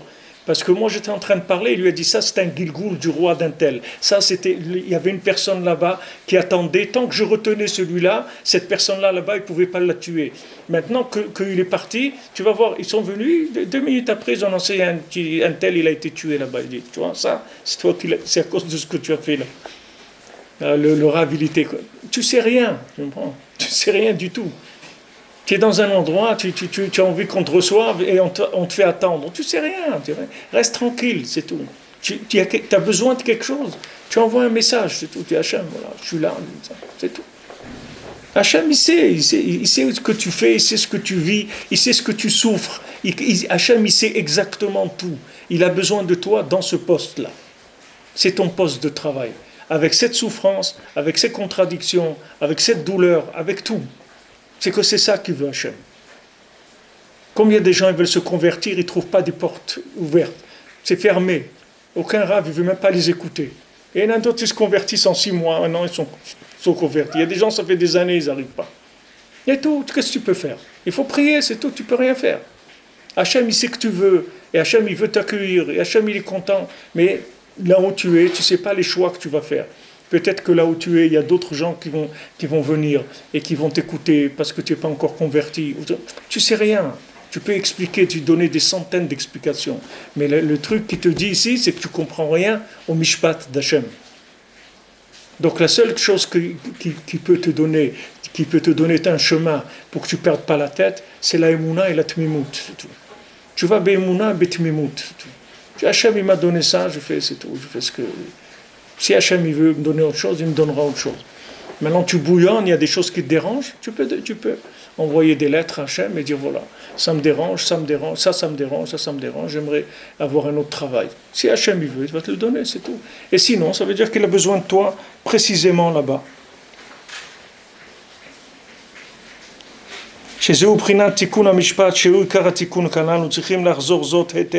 Alors Rabbi Nathan il te dit ça. Il faut le répéter beaucoup de fois. Il faut répéter beaucoup de fois ça. Parce qu'on a tendance à un petit peu dérailler dans notre approche de la vie, tu vois. C'est-à-dire, des fois, on pense qu'on est arrivé à un moment où ça y est, on doit passer à autre chose, on doit avancer, on doit faire des choses, etc. Tu sais rien. Tu sais rien du tout. Des fois, Hachem, il va te maintenir en bas, tu ne peux pas avancer. Parce que c'est là-bas que tu vas être le plus rentable dans ton choix. Et toi, tu as envie d'avancer. Mais on n'a pas besoin de toi avancer. On a besoin de toi là-bas où tu te trouves. C'est là-bas, dans cet endroit-là. Tu demandes à Hachem, tu veux changer. Mais ça, il dit l'achzor al ze'etev, c'est-à-dire c'est quelque chose qu'il faut tout le temps se répéter. Parce qu'on a tendance quand on s'installe quelque part, on a tendance à ce qu'il y ait une logique qui se mette en place. Et cette logique-là, elle peut nous faire dérailler après. Quand tu crois que tu comprends l'endroit où tu es, tu peux dérailler. Quand tu crois que tu comprends ta femme, ou tu comprends tes enfants, ou tu comprends ton patron, ou tu comprends Eretz Israël, ou tu comprends la Torah, ou tu comprends Rabbeinu, tu crois que tu comprends Rabbeinu, il peut faire des choses qui peuvent faire basculer complètement la logique du monde. Il n'y a pas de choses. Tu ne comprends rien du tout. Rien du tout, mais absolument rien. Comme Rabbi Nathan dit, on ne sait rien du tout. La seule chose qu'on sait, c'est qu'on fait des bons choix tous les jours. Quand tu as fait un tikkun haklali, tu as fait un bon choix. Tu as été au mikvé, tu as fait un bon choix. Tu as fait des teilim, tu as fait un bon choix. Tu as étudié, tu as fait un bon... Tout ça, c'est des bons choix, c'est tout. Et le reste, on ne sait pas. Maintenant, Hachem, il m'a donné comme ça, c'est tout. Mais ça, il dit l'achzor al zeh. Il faut répéter ça tout le temps. Sinon, les gens, ils délirent. Les gens, ils délirent. Ils partent dans des choses complètement à côté. Vezuvu al tavo b'mishpat et avdecha ki lo yitzdak lefanecha kol chai ki radaf oyev nafshi. Comme il y a écrit dans Teilim, ne viens pas avec un jugement vers ton serviteur, parce qu'il n'y a personne qui peut avoir raison devant toi. Il n'y a aucun être vivant qui peut avoir raison devant Hachem. Ki radaf oyev nafshi. Parce qu'il y a un ennemi qui me persécute, qui persécute mon âme. Il demande, David Amelech, il demande à Hachem, pardonne-moi. Velo yavo bemishpat imo, ne viens pas, ne me juge pas. Qui afal pi sheakol bemishpat, malgré que tout c'est avec le jugement d'Hachem. Afal piken bevadai beyad Hachem itbarach limchol. C'est sûr que dans la main d'Hachem, il peut pardonner aussi. Shemevakshim imenu ki alpi mishpat eno vatran. Qu'on demande à Hachem que maintenant quand Hachem il s'assoit sur le trône du juge, il n'y a pas de vatran, c'est-à-dire il n'y a pas de cool, allez on passe l'éponge, il n'y a pas. Si Hachem il rentre dans le jugement, c'est le jugement. Moshkatouv, Asher lo yisapani velo ikar shochad. Hachem il fait pas de favoritisme et Hachem il prend pas du pot de vin. Tu peux pas lui donner des pots de vin Hachem. Même si tu donnes 1 million d'euros de tzedaka Yom Kippour, tu peux pas l'acheter Hachem. Hachem, tu ne vas pas l'acheter avec de l'argent, tu ne vas pas l'acheter avec rien. Il n'y a pas de shochad chez Hachem, tu ne peux pas lui donner des pots de vin. Mais par contre, on peut le faire qu'il nous pardonne tout. Ça, on peut, oui. On peut demander pardon, qu'il nous pardonne tout, ça, oui. De venir maintenant et discuter sur le jugement, tu ne peux pas. Il n'y a personne qui tient devant le jugement d'Hachem.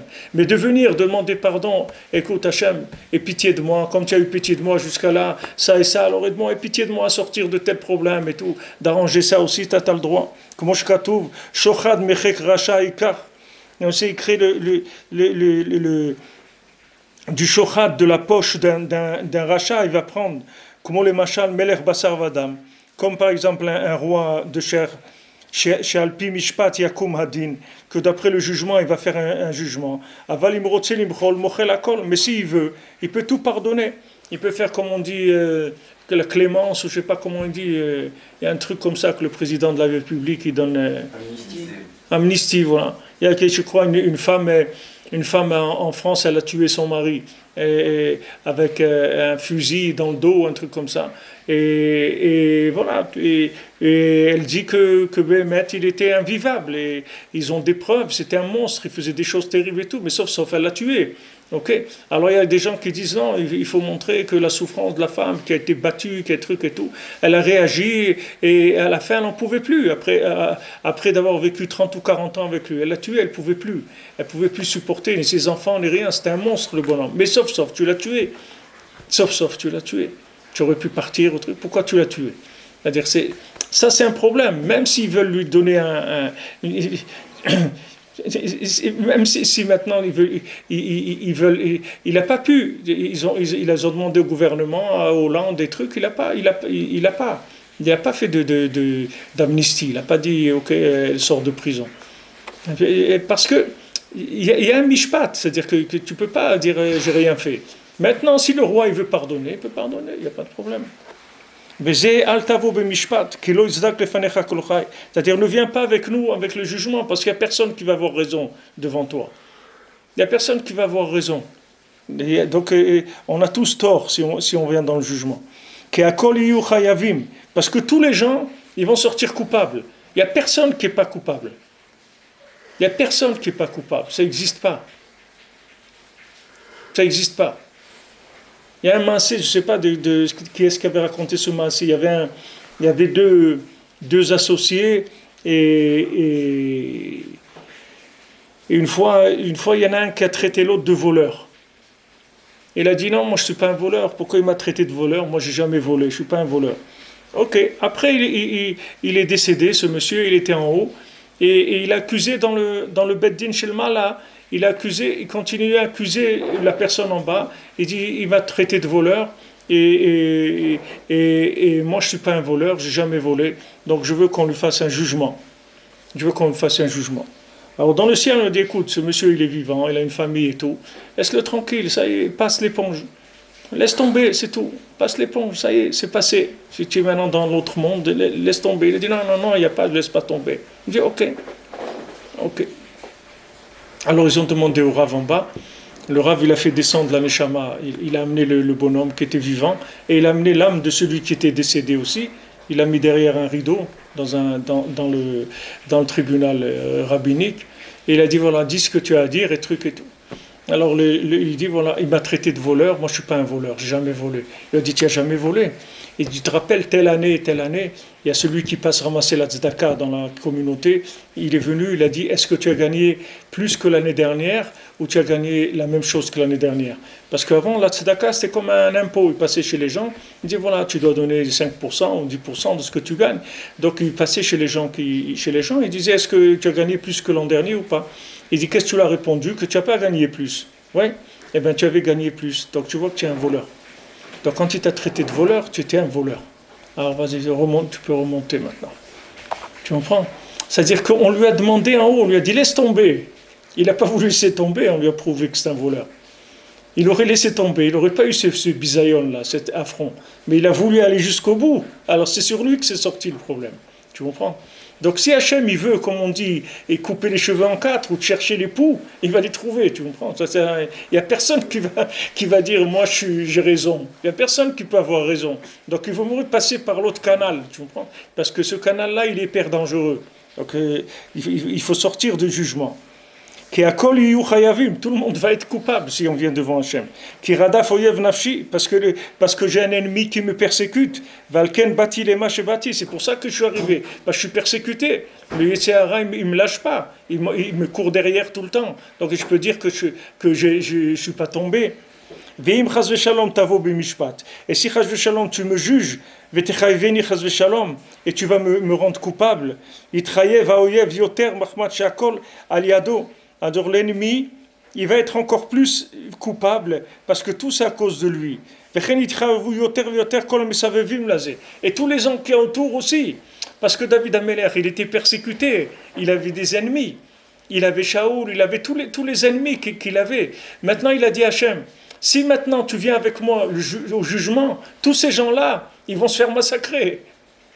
Parce que si maintenant on va au bout du jugement, tous ces gens-là maintenant, ce qu'ils me font, c'est pas juste. Mais je te demande, ne juge pas. David Améler, il demande à Hachem, je veux pas que tu les juges. Ne juge pas la situation. Je te demande du chesed, c'est tout. Ne juge pas parce que sinon tous ces gens-là, ils vont passer à la casserole. Tous ces gens-là qui sont contre David Améler. Mais maintenant, si tu me pardonnes les fautes que j'ai faites, alors tous ceux qui ont fait en fait que à cause d'eux j'ai fait ces fautes, eux aussi ils n'auront pas de problème. Tu comprends? Moi maintenant j'ai fait ces fautes parce que j'ai des ennemis qui me courent derrière et qui m'embêtent. Donc si maintenant tu viens me juger sur mes fautes, alors on va passer au jugement et tu vas voir qui est-ce qui m'a fait faire ces fautes, c'est eux. Donc maintenant si tu me pardonnes, on ne va plus les juger à eux non plus. Il y a quel mikula mishpat. Si maintenant tu me pardonnes tout, alors le jugement il va être plus cool pour tous. כי בוודאי אינו דומה עונש הרוצח שגומר המעשה והורג חברו לעונש של הרוצה לרצוח ולא ניצול ממנו. Maintenant, והוא ניצול ממנו, parce que c'est sûr que ça ne ressemble pas à la condamnation d'un assassin qui finit son acte et qui tue l'autre, à la punition de celui qui a voulu tuer, mais il n'est pas arrivé à tuer. C'est-à-dire que si maintenant, à cause de mes ennemis, je tombe, ça veut dire qu'ils sont arrivés à me tuer. Donc maintenant, c'est des assassins. Donc ils vont être condamnés comme des assassins. Mais si maintenant, Hachem, tu me pardonnes mes fautes, c'est-à-dire que je ne tombe pas parce que tu m'as pardonné mes fautes, alors eux aussi, ils ne seront pas considérés comme des vrais assassins, puisqu'ils ne seront pas arrivés au bout de la chose. Ils m'auront fait des difficultés, mais je ne serai pas tombé complètement. Vous voyez David Ameller? Bon, il est 5h10, on va arrêter, mais rien que ça, rien que ça, tous les jours, on peut faire rien que sur les 3 dernières lignes qu'il a dit là. C'est la dimension, regarde la dimension de David Ameller. Qui c'était David Ameller? Regarde qu'est-ce que c'était David Ameller. Comment il savait que tout était interactif. Il n'y avait rien qui est comme ça, il n'y a pas des actes isolés.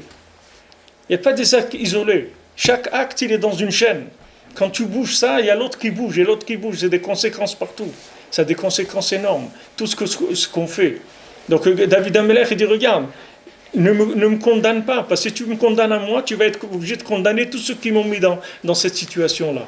Et je ne veux pas. Je ne veux pas qu'ils soient condamnés. Il ne voulait pas, David Ameller. On dit ça au Kriyat Shema du Mita. Oui, Shelo Yaneshum Adam Besibati.